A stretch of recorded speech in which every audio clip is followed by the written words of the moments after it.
الرحمن الرحیم، یہ CSS اسلامک اسٹڈیز کا سلیبس ہے اور اس میں سے آج ہم نے چوتھا لیکچر کرنا ہے جو کہ ہے ڈسٹنکٹیو اسپیکٹس آف اسلام، یعنی اسلام کے نمایاں پہلو۔ اسلام کے ظہور کے وقت عالمی منظرنامے کو گھٹاٹوپ اندھیروں نے اپنی لپیٹ میں لے رکھا تھا، یہ ہم سب جانتے ہیں۔ تہذیبی اور ثقافتی انحطاط ابن آدم کا مقدر بن چکا تھا، مطلب نہ تہذیب عروج پر تھی اور نہ ہی ثقافت، دونوں ہی زوال پذیر تھے۔ مجلسی زندگی شائستگی اور سنجیدگی کے اوصاف حمیدہ سے یکسر محروم ہو چکی تھی۔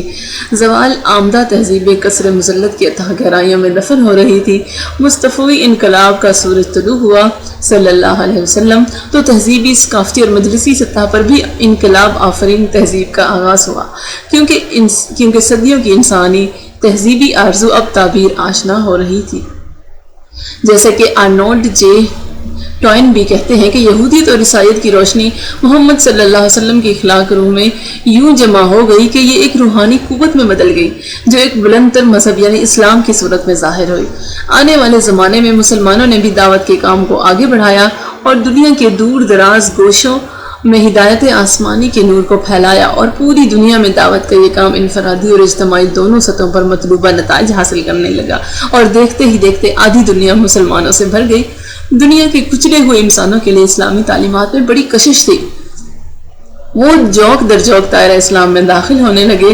مسلمان جہاں گئے اپنی توانا ثقافتی روایات ساتھ لے گئے۔ جہاں بھی تہذیبوں کا آمنا سامنا ہوا، اسلامی تہذیب اپنی تخلیقی توانائیوں کی بدولت قدیم تہذیبوں پر نہ صرف غالب رہی بلکہ واحد عالمی تہذیب کے طور پر سامنے آئی۔ جیسا کہ آرنولڈ جے ٹوائن بھی کہتے ہیں کہ دوسرا زندہ معاشرہ جس کا ہم نے مطالعہ کرنا ہے وہ اسلام ہے، اور جب ہم اسلامی معاشرے کے پس منظر کا جائزہ لیتے ہیں تو ہم بڑے واضح طور پر ایک بین الاقوامی اور آفاقی ریاست اور ایک بین الاقوامی اور آفاقی مذہبی ادارے اور ہمگیر نظریہ حیات کو موجود پاتے ہیں۔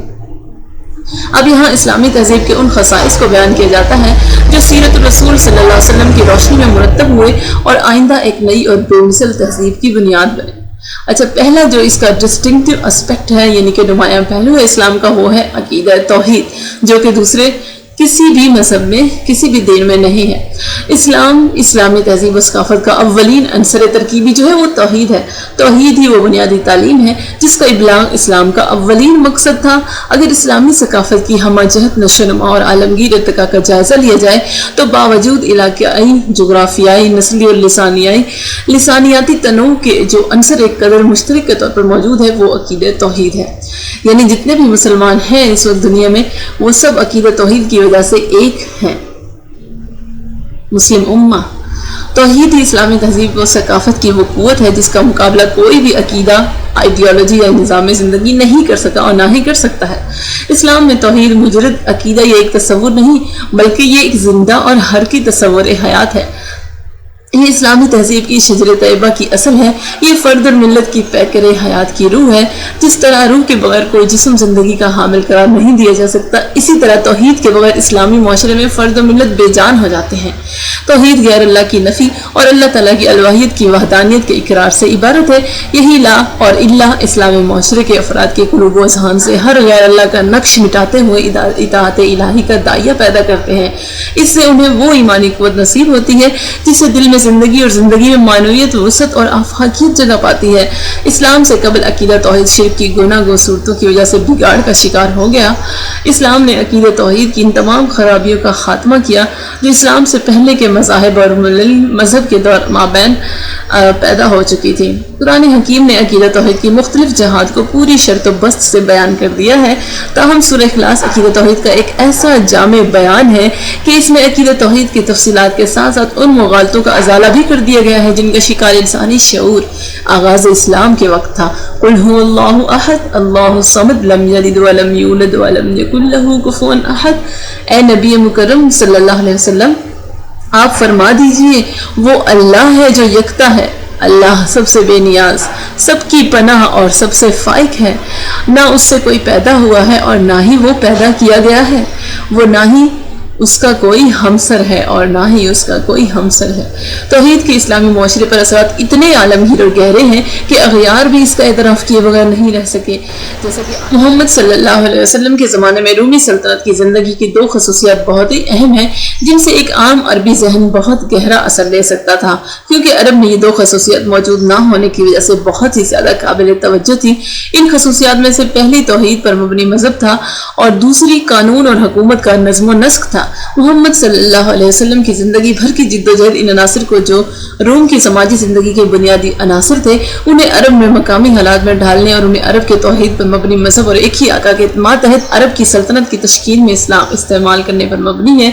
یعنی ایسا ادارہ جو ہمگیر ادارہ اسلام پر مبنی تھا، جس میں وہ کامیاب بھی ہوئے کہ انہوں نے ایک نئی عظیم الشان قوت محرکہ فراہم کر دی، جسے ان وحشی اور بدوی مزاج رکھنے والے عرب کی ضروریات کے لیے تشکیل دیا گیا تھا، اور پھر یہ نظام اس جزیرہ نما کی سرحدوں سے باہر نکل گیا اور اس نے پوری عرب دنیا اور شامی دنیا کو اپنی لپیٹ میں لے لیا، جو اوقیانوس کے ساحلوں سے لے کر یورشیا کی سرحدوں تک پھیلا ہوا تھا۔ اچھا، دوسرا جو نمایاں پہلو ہے اسلام کا، وہ ہے عقیدہ رسالت۔ اسلامی معاشرے اور تہذیب کی تشکیل میں رسالت کو مرکزی اور محوری حیثیت حاصل ہے۔ دین کی پوری عمارت کی بنیاد ایمان، اسلام اور احسان پر استوار ہے۔ اگر دین کے ان عناصر ترکیبی کے اجتماعی اور سماجی سطح پر اثرات کو دیکھیں تو ایمان دین کے مذہبی پہلو کا احاطہ کرتا ہے جو عقائد پر مشتمل ہے، جبکہ اسلام ان عقائد کی روشنی میں عملی زندگی بسر کرنے کا نام ہے، یعنی زندگی کا وہ ضابطۂ عمل اور نظام قانون جو دین کے بنیادی عقائد کے خلاف نہ ہو بلکہ انہی عقائد کی تائید و توثیق کرے، اسلام ہے۔ اسی طرح احسان معاشرے کی اخلاقی اور روحانی بالغی کا ایسا منہج ہے، ایسا سٹیمولس ہے جس سے معاشرے کا جس روحانی زندہ اور بحال رہتا ہے۔ دین کے یہ تینوں شعبے اس وقت ہی مؤثر اور معاشرے کے لیے نتیجہ خیز ہو سکتے ہیں جب ان کا کامل اور قابل تقلید نمونہ موجود ہو۔ حضور نبی اکرم صلی اللہ علیہ وسلم کی ذات مبارکہ ہی وہ کامل نمونہ ہے جو ایک مثالی معاشرے کی تشکیل کے لیے ان تینوں جہات کا کامل و اکمل نمونہ ہے۔ تاریخ میں الوحی ضابطہ یہی رہا ہے کہ جب بھی کوئی معاشرہ انحطاط کا شکار ہو تو اس کے زوال اور انحطاط کا ازالہ وہیں سے کیا گیا، یعنی اس زوال زدہ معاشرے میں انبیاء کرام علیہ السلام مبعوث ہوئے جنہوں نے اللہ کی تائید اور اپنے یقین و عمل کی قوت سے معاشرے کے تن مردہ میں پھر سے روح پھونک دی۔ اللہ تعالیٰ نے دنیا کے ہر خطے اور نسل انسانی کے ہر طبقے کی طرف اپنے رسول اور پیغمبر بھیجے، جیسا کہ ارشاد باری تعالیٰ ہے وَإِن مِّنْ أُمَّةٍ إِلَّا خَلَا فِيهَا نَذِيرٌ، اور کوئی امت ایسی نہیں مگر اس میں کوئی نہ کوئی ڈر سنانے والا ضرور گزرا ہے۔ قرآن کریم کی آیت عمومیت رسالت پر دلالت کرتی ہے، جس کا مفہوم یہ ہے کہ کرہ ارض کا ہر وہ خطہ جہاں چند انسانوں نے مل کر معاشرہ تشکیل دیا ہے، اللہ کی طرف سے آنے والے انبیاء کے فیضان سے خالی نہیں رہا۔ انداز اور تبشیر اور دعوت و تبلیغ کا یہ سلسلہ جاری رہا۔ انسان انبیاء کی تعلیمات کے اثر سے تہذیب و تمدن کے اوصاف سے متصف ہوتا گیا تو آہستہ آہستہ نبوت اور رسالت کے اس نظام میں وسعت و آفاقیت پیدا ہوتی چلی گئی، اور ایسے انبیاء جن کا دائرہ تبلیغ صرف کرہ ارضی کو محیط تھا تشریف لا چکے تو کائنات ارضی اور سماوی اور قیامت تک کے تمام ادوار کے لیے خاتم الانبیاء سرور کون و مقام فخر موجودات صلی اللہ علیہ وسلم کو مبعوث کر دیا گیا، اور وہ دنیا کے سب سے عظیم انقلاب اور سب سے بڑے دین کے داعی اور مبلغ اعظم قرار پائے۔ قرآن مجید میں حضور اکرم صلی اللہ علیہ وسلم کی اس شان کو یوں بیان فرمایا ہے وَمَا أَرْسَلْنَاكَ إِلَّا كَافَةً لِلنَّاسِ بَشِيرًا وَنَذِيرًا، اور اے حبیب مکرم، ہم نے آپ کو نہیں بھیجا مگر اس طرح کہ آپ پوری انسانیت کے لیے خوشخبری سنانے والے اور ڈر سنانے والے ہیں، پوری انسانیت کے لیے۔ یعنی اب قیامت تک امت مسلمہ کی معاشرتی، سماجی، تہذیبی اور ثقافتی شناخت کا واحد معتبر حوالہ حضور ختم مرتبت صلی اللہ علیہ وسلم کی رسالت ہی ہوگی۔ یعنی اس کے بعد اگر کوئی رسول ہونے کا دعویٰ کرے تو وہ جھوٹ ہے۔ بمصطفیٰ برسا خویش را کے دین ہما اوست، گربا اونر سیدی تمام گلابی است۔ اچھا، تیسرا جو نمایاں پہلو ہے اسلام کا وہ ہے عقیدہ آخرت۔ کوئی بھی معاشرہ اس وقت تک صحت مند روایات کا امین نہیں بن سکتا جب تک اس میں جواب دہی کا تصور موجود نہ ہو۔ اسلام کی تہذیب اس حوالے سے امتیاز کی حامل ہے کہ دنیاوی زندگی کے بعد آخرت میں دنیاوی زندگی میں انجام دیے جانے والے اعمال کے احتساب اور جواب دہی کا تصور اسلام کے بنیادی عقائد میں شامل ہے۔ جس کے بغیر ایمان مکمل نہیں ہو سکتا۔ قادر مطلق اور خالق کائنات کے سامنے جواب دہی کا یہ تصور جب سماجی اور عملی رویے میں ڈھلتا ہے تو ایسا تمدن وجود میں آتا ہے جس میں خیر کے فروغ کے امکان برائی کے فروغ کی نسبت زیادہ ہوتے ہیں۔ یہ وجہ ہے کہ قرآن حکیم میں ایمان پر استحکام اور کفر کے انکار کی بنیاد اسی تصور کو قرار دیا گیا ہے۔ قرآن حکیم ایمان بالآخرت کی حقیقت بیان کرتے ہوئے واضح کرتا ہے کہ کیف تکفرون باللہ وکنتم امواتا فاحیاکم ثم یمیتکم ثم یحییکم ثم الیہ ترجعون، تم کس طرح اللہ کا انکار کرتے ہو حالانکہ تم بے جان تھے، اس نے تمہیں زندگی بخشی، پھر تمہیں موت سے ہمکنار کرے گا اور پھر تمہیں زندہ کرے گا، پھر تم اسی کی طرف لوٹائے جاؤ گے۔ جواب دہی اور جرم و سزا کا یہ تصور قرآن مجید میں اس طرح مذکور ہے کہ وَإِنَّمَا تُوَفُّونَ أُجُورَكُمْ يَوْمَ الْقِيَامَةِ، اور تمہارے اجر پورے کے پورے تو قیامت کے دن ہی دیے جائیں گے۔ مزید ارشاد فرمایا گیا کہ ثُمَّ تُوَفَّىٰ كُلُّ نَفْسٍ مَا كَسَبَتْ وَهُمْ لَا يُظْلَمُونَ، پھر ہر شخص کو اس کے عمل کا پورا پورا بدلہ دیا جائے گا اور ان پر ظلم نہیں کیا جائے گا۔ اس امر کی مزید وضاحت یوں کی گئی ہے کہ وَنَضَعُ الْمَوَازِينَ الْقِسْطَ لِيَوْمِ الْقِيَامَةِ فَلَا تُظْلَمُ نَفْسٌ شَيْئًا وَإِنْ كَانَ مِثْقَالَ حَبَّةٍ مِّنْ خَرْدَلٍ أَتَيْنَا بِهَا وَكَفَىٰ بِنَا حَاسِبِينَ، اور ہم قیامت کے دن عدل و انصاف کے ترازو رکھ دیں گے، سو کسی جان پر کوئی ظلم نہ کیا جائے گا، اور اگر کسی کا عمل رائی کے دانہ کے برابر بھی ہوگا تو ہم اسے بھی حاضر کر دیں گے اور ہم حساب کرنے کو کافی ہیں۔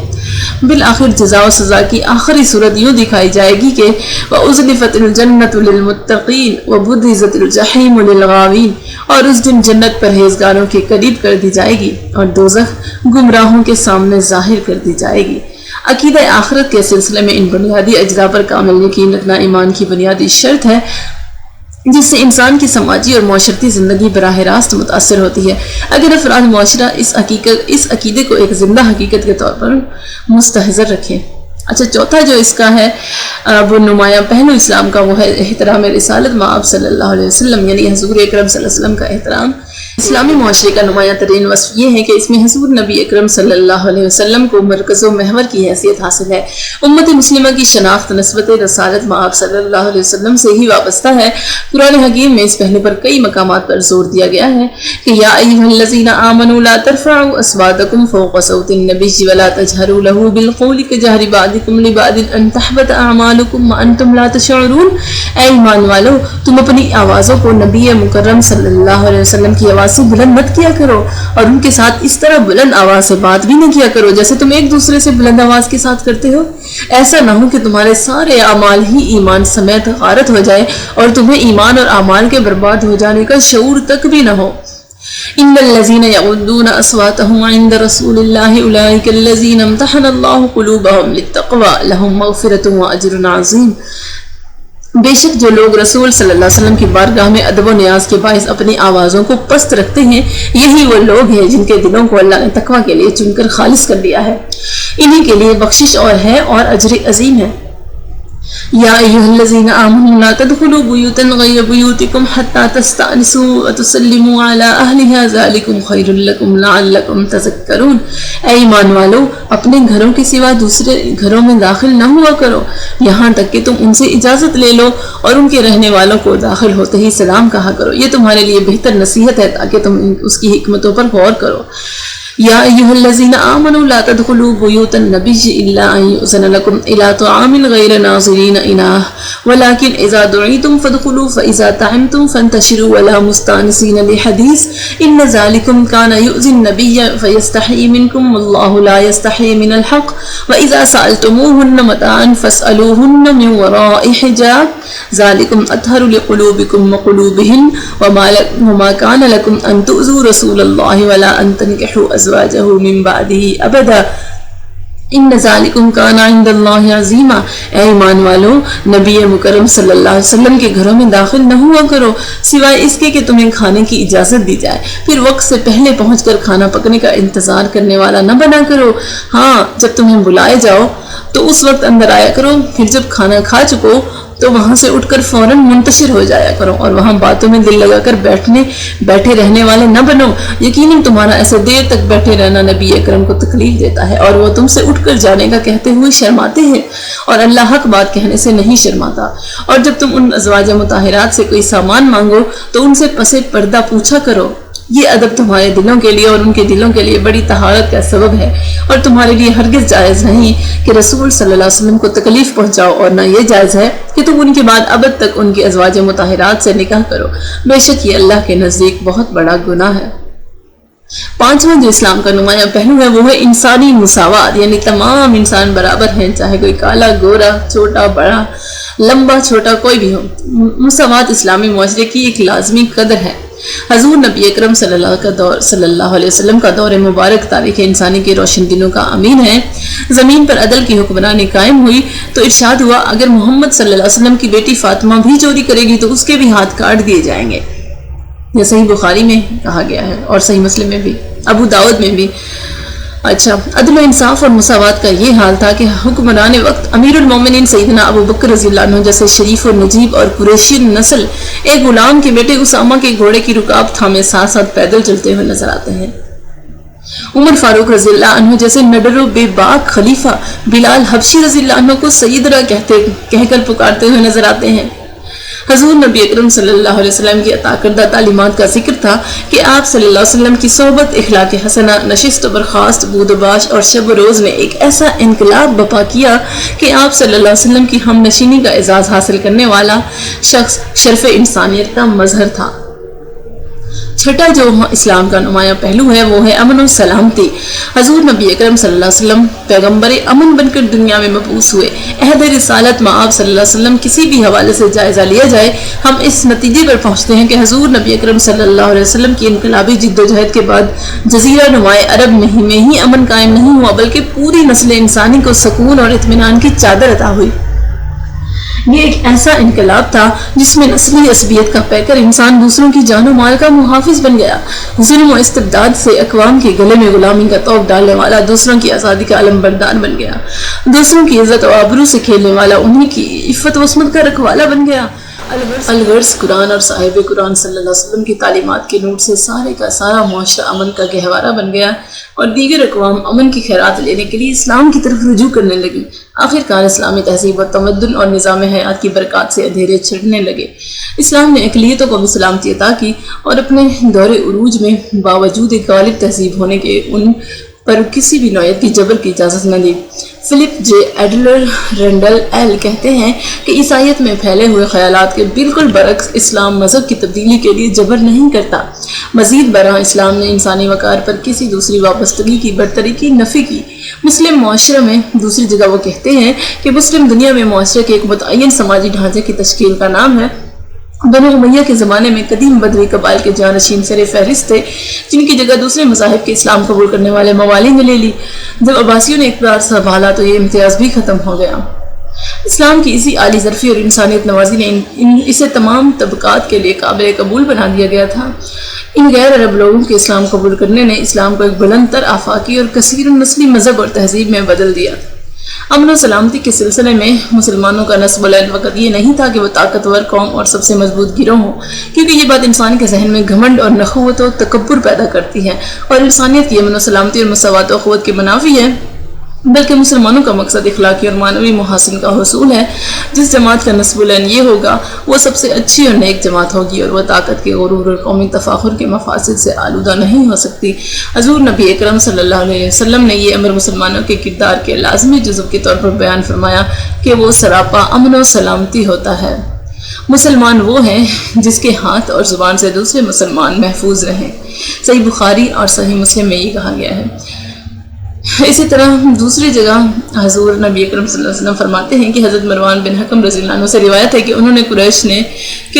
قریش نے 10 سال تک لڑائی بند کر رکھنے پر صلح کی۔ لوگ اس مدت میں امن سے رہیں گے اور فریقین کے دل صاف رہیں گے، نہ چھپ کر بدخواہی کی جائے گی اور نہ ہی اعلان کی جائے گی۔ ساتواں جو نمایاں پہلو ہے وہ ہے اصلاح معاشرہ۔ معاشرے میں اگر کوئی خرابیاں ہیں تو ان کو نکال کے اس کی اصلاح کرنی ہے۔ 13 سالہ مکی زندگی اور پھر 10 سالہ مدنی زندگی میں عزم و عمل کے جو چراغ روشن ہوئے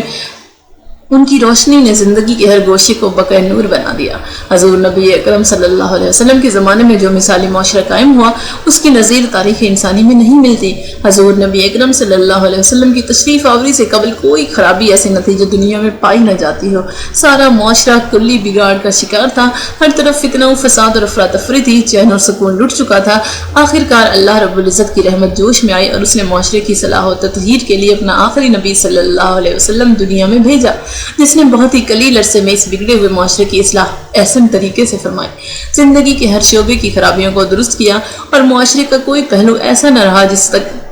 آپ صلی اللہ علیہ وسلم کی نگاہ نہ پہنچی ہو۔ نتیجتاً آپ کی جہد مسلسل اور سعی فہم کی وجہ سے 23 سال کے مختصر عرصے میں وہ مثالی معاشرہ وجود میں آ گیا جو آج تک اپنی مثال آپ ہے۔ حضور نبی اکرم صلی اللہ علیہ وسلم نے اسلامی معاشرے کی بنیاد خوف خدا پر رکھی، کیونکہ جس معاشرے کی بنیاد خوف خدا پر نہ ہو اس کی اصلاح قطعی ناممکن ہے۔ یہی وجہ ہے کہ اسلام نے خوف خدا کو اپنے معاشرے کی اصلاح کے لیے بنیادی ستون قرار دیا ہے۔ آج معاشرے میں جتنی بھی خرابیاں اور کمزوریاں پیدا ہو چکی ہیں وہ اسلامی تہذیب و ثقافت سے دوری کی وجہ سے ہیں۔ اگر ہم نے اسلامی نظام حیات سے انحراف کو اپنا وتیرہ بنائے رکھا تو معاشرتی بگاڑ روز بروز بڑھتا چلا جائے گا اور آخر وہ دن بھی آ جائے گا جب اس کی اصلاح ناممکن ہو جائے گی۔ لہٰذا اس دن کے آنے سے پہلے ہمیں اس کی اصلاح کی طرف سنجیدگی سے توجہ کرنی چاہیے۔ اسلام سوسائٹی کی تقسیم نسلی امتیاز یا مال و دولت کے اصول پر نہیں کرتا، وہ صرف دانائی اور نادانی ہی کی اساس پر معاشرے کی طبقہ بندی کرتا ہے۔ چنانچہ ارشاد ربانی ہے قُلْ هَلْ يَسْتَوِي الَّذِينَ يَعْلَمُونَ وَالَّذِينَ لَا يَعْلَمُونَ، فرما دیجئے کیا جو لوگ علم رکھتے ہیں اور جو علم نہیں رکھتے سب برابر ہو سکتے ہیں؟ بالکل نہیں۔ اسلامی سوسائٹی میں بلند ترین مقام اشراف یا عمرہ کو حاصل نہیں ہے بلکہ صرف خدا سے ڈرنے والوں کو حاصل ہے۔ إِنَّ أَكْرَمَكُمْ عِنْدَ اللَّهِ أَتْقَاكُمْ، بے شک اللہ کے نزدیک تم میں زیادہ باعزت وہ ہے جو تم میں زیادہ پرہیزگار ہے۔ اور تقوی اور خوف و خشیت الہی اہل علم ہی کا حصہ ہے، کیونکہ جاہل لوگوں کو تو کسی کا بھی خوف نہیں، تو خدا کا بھی خوف نہیں ہوتا۔ انما یخشی اللہ من عبادہ العلماء، پس اللہ کے بندوں میں سے اس سے وہی ڈرتے ہیں جو ان حقائق کا بصیرت کے ساتھ علم رکھنے والے ہیں۔ قرآن حکیم خود حضور اکرم صلی اللہ علیہ وسلم کا تعارف معلم کتاب و حکمت کی حیثیت سے کراتا ہے۔ اس معلم کتاب و سنت کی بعثت کو مومنوں پر اللہ تعالیٰ کی سب سے بڑی نعمت بتاتا ہے۔ لَقَدْ مَنَّ اللَّهُ عَلَى الْمُؤْمِنِينَ إِذْ بَعَثَ فِيهِمْ رَسُولًا مِّنْ أَنفُسِهِمْ يَتْلُو عَلَيْهِمْ آيَاتِهِ وَيُزَكِّيهِمْ وَيُعَلِّمُهُمُ الْكِتَابَ وَالْحِكْمَةَ وَإِنْ كَانُوا مِنْ قَبْلُ لَفِي ضَلَالٍ مُّبِينٍ۔ آل عمران۔ بے شک اللہ تعالیٰ نے مسلمانوں پر بڑا احسان فرمایا کہ انہی میں سے عظمت والا رسول صلی اللہ علیہ وسلم بھیجا جو ان پر اس کی آیتیں پڑھتا اور انہیں پاک کرتا ہے اور انہیں کتاب و حکمت کی تعلیم دیتا ہے، اگرچہ وہ لوگ اس سے پہلے کھری گمراہی میں تھے۔ لہذا اسلام نے اقدار حیات کا جو نقشہ پیش کیا ہے اس میں علم و حکمت ہی کو زندگی کی قدر اعلیٰ یعنی خیر کثیر قرار دیا ہے۔ ارشاد ہوتا ہے وَمَن يُؤْتِ الْحِكْمَةَ فَقَدْ أُوتِيَ خَيْرًا كَثِيرًا، اور جسے حکمت و دانائی عطا کی گئی اسے بہت بڑی بھلائی نصیب ہو گئی۔ یا بنی آدم خذوا زینتکم عند کل مسجد وکلوا واشربوا ولا تسرفوا انہ لا يحب المسرفین، اے اولاد آدم تم ہر نماز کے وقت اپنا لباس زینت پہن لیا کرو اور کھاؤ اور پیو اور حد سے زیادہ خرچ نہ کرو کہ بے شک وہ بیجا خرچ کرنے والوں کو پسند نہیں فرماتا۔ وَمِنَ النَّاسِ مَن يَشْتَرِي لَهْوَ الْحَدِيثِ لِيُضِلَّ عَن سَبِيلِ اللَّهِ بِغَيْرِ عِلْمٍ وَيَتَّخِذَهَا هُزُوًا أُولَٰئِكَ لَهُمْ عَذَابٌ مُّهِينٌ، اور لوگوں میں سے کچھ ایسے بھی ہیں جو بیہودہ کلام خریدتے ہیں تاکہ بغیر سوجھ بوجھ کے لوگوں کو اللہ کی راہ سے بھٹکا دیں اور اس راہ کا مذاق اڑائیں، انہی لوگوں کے لیے رسوا کن عذاب ہے۔ وَذَرِ الَّذِينَ اتَّخَذُوا دِينَهُمْ لَعِبًا وَلَهْوًا وَغَرَّتْهُمُ الْحَيَاةُ الدُّنْيَا وَذَكِّرْ فِيهِ أَن تُبْسَلَ نَفْسٌ بِمَا كَسَبَتْ لَيْسَ لَهَا مِن دُونِ اللَّهِ وَلِيٌّ وَلَا شَفِيعٌ وَإِن تَعْدِلْ كُلُّ عَدْلٍ لَّا يُؤْخَذْ مِنْهَا أُولَٰئِكَ الَّذِينَ أُبْسِلُوا بِمَا كَسَبُوا لَهُمْ شَرَابٌ مِّنْ حَمِيمٍ وَعَذَابٌ أَلِيمٌ بِمَا كَانُوا يَكْفُرُونَ۔ اور آپ ان لوگوں کو چھوڑے رکھیے جنہوں نے اپنے دین کو کھیل اور تماشا بنا لیا ہے اور جنہیں دنیا کی زندگی نے فریب دے رکھا ہے، اور اس قرآن کے ذریعے ان کی آگاہی کی خاطر نصیحت فرماتے رہیے تاکہ کوئی جان اپنے کی کے بدلے سپرد ہلاکت نہ کر دی جائے، پھر اس کے لیے اللہ کے سوا نہ کوئی مددگار ہوگا اور نہ کوئی سفارشی، اور اگر وہ بے جان اور اگر وہ جان اپنے گناہوں کا پورا پورا بدلہ یعنی معاوضہ بھی دے دے تو بھی اسے قبول نہیں کیا جائے گا۔ یہی وہ لوگ ہیں جو اپنے کیے کے بدلے ہلاکت میں ڈال دیے گئے، ان کے لیے کھولتے ہوئے پانی کا پینا ہے اور دردناک عذاب ہے، اس وجہ سے کہ وہ کفر کیا کرتے تھے۔ اعلموا انما الحیات الدنیا لعب ولہو وزینۃ وتفاخر بینکم وتکاثر فی الاموال والاولاد کمثل غیث اعجب الکفار نباتہ ثم یہیج فتراہ مصفرا ثم یکون حطاما فی الآخرۃ عذاب شدید ومغفرۃ من اللہ ورضوان وما الحیات الدنیا الا متاع الغرور۔ جان لو کہ دنیا کی زندگی محض کھیل اور تماشا ہے اور ظاہری آرائش ہے اور آپس میں فخر اور خود ستائی ہے اور ایک دوسرے پر مال و اولاد میں زیادتی کی طلب ہے۔ اس کی مثال بارش کسی ہے جس کی پیداوار کسانوں کو بھلی لگتی ہے، پھر وہ خشک ہو جاتی ہے، پھر تم اسے پک کر زرد ہوتا دیکھتے ہو اور پھر وہ ریزہ ریزہ ہو جاتی ہے، اور آخرت میں نافرمانوں کے لیے سخت عذاب ہے اور فرما برداروں کے لیے اللہ کی جانب سے مغفرت اور عظیم خوشنودی ہے، اور دنیا کی زندگی دھوکے کی پونجی کے سوا کچھ نہیں ہے۔ حضور نبی اکرم صلی اللہ علیہ وسلم نے کارہائے منصب کو بیان کرتے ہوئے جب فرمایا کہ مجھے معلم بنا کر بھیجا گیا ہے تو آپ صلی اللہ علیہ وسلم نے معاشرے کی عملی اصلاح کی اہمیت اجاگر فرما دی۔ آپ صلی اللہ علیہ وسلم نے نہ صرف اللہ کی عطا کردہ رہنمائی سے معاشرے کو ذہنی، فکری اور علمی روشنی عطا فرمائی بلکہ عملاً افراد معاشرہ کے احوال کو بھی سدھارا۔ اگر اس تناظر میں تعلیمات نبوی کا جائزہ لیا جائے تو یہ حقیقت واضح ہوتی ہے کہ آپ صلی اللہ علیہ وسلم نے انفرادی رویوں، عادات و اطوار سے لے کر اجتماعی طرز عمل تک ہر پہلو کی اصلاح فرمائی۔ اس کا اندازہ آپ کے درج ذیل فرامین مبارکہ سے ہوتا ہے کہ حضور نبی اکرم صلی اللہ علیہ وسلم نے فرمایا پاکیزگی 4 چیزوں میں ہے۔ پہلی مونچھیں کٹوانا، دوسری منہ آنا صاف کرنا، تیسری ناخن تراشنا اور چوتھی مسواک کرنا۔ ایک اور مقام پر فرمایا کہ حضور نبی اکرم صلی اللہ علیہ وسلم نے فرمایا 5 چیزیں سنت انبیاء علیہ السلام ہیں: حیا، حلم، حجامت، خوشبو اور نکاح۔ اسی طرح حضور نبی اکرم صلی اللہ علیہ وسلم نے فرمایا کہ مردوں کے لیے بہترین خوشبو وہ ہے جس کی خوشبو ہو مگر رنگ نہ ہو، اور عورتوں کے لیے بہترین خوشبو وہ ہے جس کا رنگ ہو مگر خوشبو نہ ہو۔ ایک اور جگہ حضور صلی اللہ علیہ وسلم نے فرمایا کہ عزت تحفہ قبول کرو، اور سب سے افضل عزت تحفہ خوشبو ہے جو اٹھانے میں ہلکی اور اس کی خوشبو میں پاکیزہ ہے۔ اسی طرح ایک اور جگہ فرماتے ہیں کہ حضور نبی اکرم صلی اللہ علیہ وسلم نے فرمایا جو اللہ پر اور آخرت پر ایمان رکھتا ہے پس وہ ریشم اور سونا نہ پہنے، یعنی مردوں کے لیے۔ حضور نبی اکرم صلی اللہ علیہ وسلم نے فرمایا جو شخص ریشم کا لباس پہنے گا اللہ تعالیٰ قیامت کے دنوں سے آنکھ کا لباس پہنائے گا۔ اسی طرح حضور نبی اکرم صلی اللہ علیہ وسلم نے فرمایا جو شخص نماز میں تکبر کی خاطر اپنی ازار کو لٹکائے گا تو اللہ تعالیٰ کو اس کے حلال و حرام کی کوئی پرواہ نہیں۔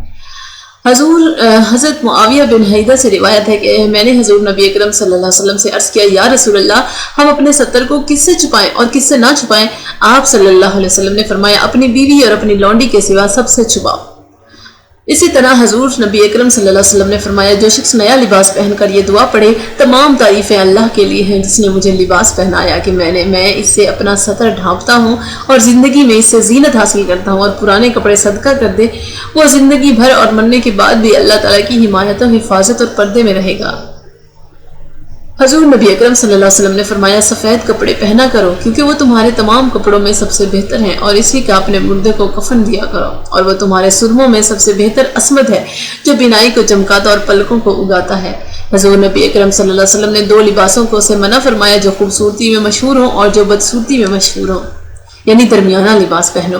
حضور نبی اکرم صلی اللہ علیہ وسلم نے فرمایا عورتوں کا لباس پہننے والے مرد اور مردوں کا لباس پہننے والی عورت پر اللہ تعالیٰ لعنت فرمائے۔ حضور نبی اکرم صلی اللہ علیہ وسلم نے فرمایا وہ عورتیں ہم میں سے نہیں جو مردوں کی شکل اختیار کرتی ہیں، اور نہ وہ مرد ہم میں سے ہیں جو عورتوں کی مشابہت اختیار کرتے ہیں۔ حضور نبی اکرم صلی اللہ علیہ وسلم نے فرمایا جو شخص باوضو ہو کر سونے کے لیے اپنے بستر پر جاتا ہے اللہ کا ذکر کرتا رہتا ہے حتیٰ کہ اسے نیند آ جاتی ہے، پھر رات کی کسی گھڑی میں جب وہ کروٹ بدلتا ہے اور اللہ تعالیٰ سے دنیا اور آخرت کی کوئی بھلائی یا بہتری مانگتا ہے تو اللہ تعالیٰ اسے ضرور عطا فرما دیتا ہے۔ حضور نبی اکرم صلی اللہ علیہ وسلم نے فرمایا کہ رات کے وقت برتنوں کو ڈھانپ دو، پانی کے برتنوں کے منہ بند کر دو، دروازوں کو بند کر دو، اور اپنے بچوں کو عشاء کے وقت باہر جانے سے روکو کیونکہ وہ جنات کے پھیل جانے اور دست درازی کرنے کا وقت ہے، اور سوتے وقت چراغ بجھا دیا کرو۔ حضور نبی اکرم صلی اللہ علیہ وسلم نے فرمایا برتنوں کو ڈھانپ کر رکھو اور مشکوں کا منہ بند رکھو، کیونکہ سال میں ایک رات ایسی آتی ہے جس میں وبا نازل ہوتی ہے اور وہ اس برتن اور مشک میں سرایت کر جاتی ہے جو ڈھکا ہوا نہ ہو۔ حضور نبی اکرم صلی اللہ علیہ وسلم نے فرمایا اللہ تعالیٰ پاک ہے اور پاکیزہ چیزوں کو پسند کرتا ہے، وہ صاف ہے اور صفائی کو پسند فرماتا ہے، کرم والا ہے اور اسے کرم محبوب ہے، سخی ہے اور سخاوت سے محبت فرماتا ہے، پس اپنے گھر کے صحن صاف رکھا کرو اور یہودیوں کی مشابہت اختیار نہ کرو، یعنی یہودی اپنے صحن کو صاف نہیں رکھتے۔ حضور نبی اکرم صلی اللہ علیہ وسلم نے فرمایا جب تم رات کو اپنے گھروں سے نکلو تو دروازے بند کر دیا کرو۔ اسی طرح حضور نبی اکرم صلی اللہ علیہ وسلم کے ایک صحابی آپ صلی اللہ علیہ وسلم سے روایت کرتے ہیں کہ آپ صلی اللہ علیہ وسلم نے فرمایا ہائے افسوس میرے بعد میری امت کا کیا حال ہوگا اور ان کو کیا کچھ دیکھنا پڑے گا جب ان کے مرد اکڑ کر چلا کریں گے اور ان کی عورتیں سرے بازار اتراتی پھریں گی، اور جب میری امت کی دو قسمیں ہو جائیں گی، ایک قسم تو وہ ہوگی جو اللہ تعالیٰ کے راستے میں سینہ سپر ہوں گے اور ایک قسم وہ ہوگی جو غیر اللہ ہی کے لیے سب کچھ کریں گے۔ حضرت ابو ہریرہ رضی اللہ عنہ سے مروی ہے کہ حضور نبی اکرم صلی اللہ علیہ وسلم نے فرمایا دو جہنمی گروہ ایسے ہیں جن کو میں نے نہیں دیکھا، یعنی بعد میں پیدا ہوں گے۔ ایک وہ گروہ جن کے ہاتھوں میں بیل کی دم کی مانند کوڑے ہوں گے اور وہ ان کو لوگوں کے منہ پر ناحق ماریں گے۔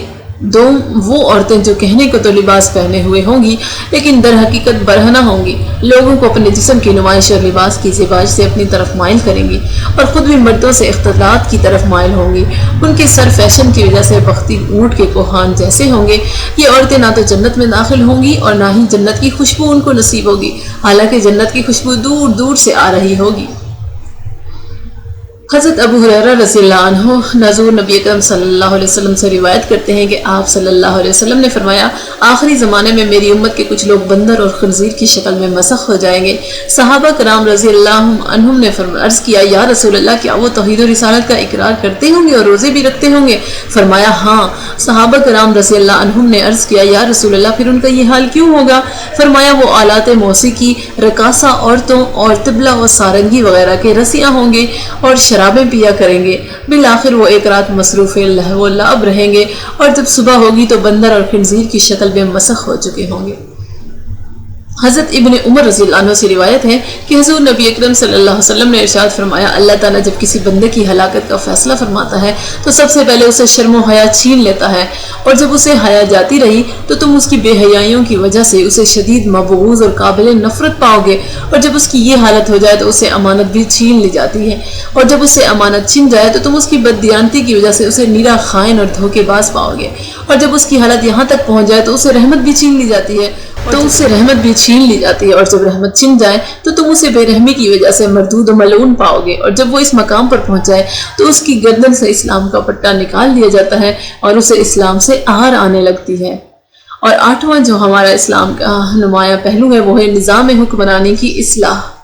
ریاست مدینہ ایک نظریاتی مملکت تھی اور اس مملکت کی بنیاد ہجرت مدینہ کے فوراً بعد رکھ دی گئی تھی۔ یہ گویا مصطفی انقلاب کی تکمیل کی طرف سفر رحمت کا آغاز تھا۔ تحریک اسلامی مرحلہ انقلاب میں داخل ہو رہی تھی۔ حضور نبی اکرم صلی اللہ علیہ وسلم نے مدینہ منورہ کی مختصر ریاست میں اسلامی حکومت کی بنیاد قائم کی اور نبوی حکمت سے اسلامی نظام حکومت کا اعلیٰ نمونہ پیش کیا۔ مدینہ منورہ کے یہودیوں سے بین الاقوامی اصولوں کے مطابق باہمی زندگی گزارنے کا معاہدہ کیا، صلح و جنگ کے اعلیٰ اصول قائم کیے اور ان کے مطابق عمل کیا۔ یہ اصول اور تعلیمات ایسی ہیں کہ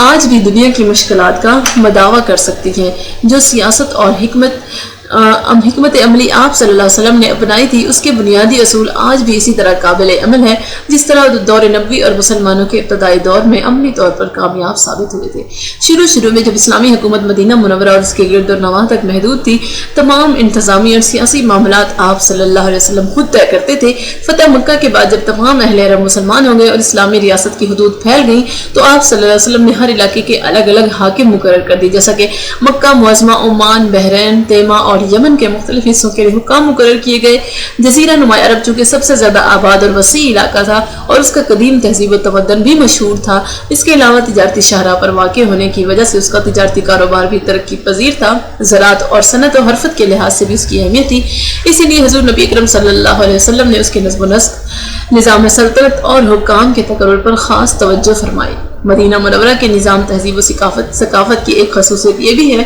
کہ حضور نبی اکرم صلی اللہ علیہ وسلم نے معاشرے کے منتشر اجزاء کو مرتب اور مربوط کیا اور اسے سماجی اور معاشرتی ہم آہنگی سے آشنا کیا۔ آپ صلی اللہ علیہ وسلم نے جوانوں سے کہا کہ بوڑھوں کا احترام کریں، بوڑھوں سے کہا کہ بچوں پر شفقت کریں۔ حضور نبی اکرم صلی اللہ علیہ وسلم نے ارشاد فرمایا کہ جو شخص وہ شخص ہم میں سے نہیں جو ہمارے چھوٹوں پر شفقت نہیں کرتا اور ہمارے بڑوں کی عزت نہیں کرتا۔ امیروں سے کہا کہ غریبوں کا خیال رکھیں، غریبوں کو کہا کہ اپنے پاؤں پر کھڑا ہونا سیکھیں۔ الغرض آپ صلی اللہ علیہ وسلم نے تمام طبقات کو معاشرے کی فلاح و بہبود پر لگا دیا۔ نتیجتاً آپ صلی اللہ علیہ وسلم کی حکمت عملی اور نظم و ضبط کی وجہ سے بغیر کسی جبر و تشدد کے متمول لوگ معاشرے کی فلاح و بہبود پر بے دریغ خرچ کرنے لگے، اور یوں حضور صلی اللہ علیہ وسلم نے معاشرے کے مختلف طبقات کو باہم متحد اور منظم کر دیا اور حق کی حمایت میں باطل کے خلاف سب کو صف آرا کر دیا۔ آپ نے ان تمام عوامل سے احتراز کی تعلیم دی جو معاشرے یا مملکت کو عدم استحکام، اختال اور جور و تظلم کا شکار کر سکتے تھے۔ حضرت ابو ہریرہ رضی اللہ عنہ بیان کرتے ہیں کہ حضور نبی اکرم صلی اللہ علیہ وسلم نے فرمایا کہ لوگوں پر بہت سے سال ایسے آئیں گے جن میں دھوکہ ہی دھوکہ ہوگا۔ اس وقت جھوٹے کو سچا سمجھا جائے گا اور سچے کو جھوٹا، بددیانت کو امانت دار تصور کیا جائے گا اور امانت دار کو بددیانت، اور رویبزا یعنی گرے پڑے نااہل لوگ قوم کی طرف سے نمائندگی کریں گے۔ حال عرض کیا گیا کہ رویبزا سے کیا مراد ہے؟ فرمایا وہ نااہل اور بے قیمت آدمی جو قوم کے اہم معاملات میں رائے زنی کرے۔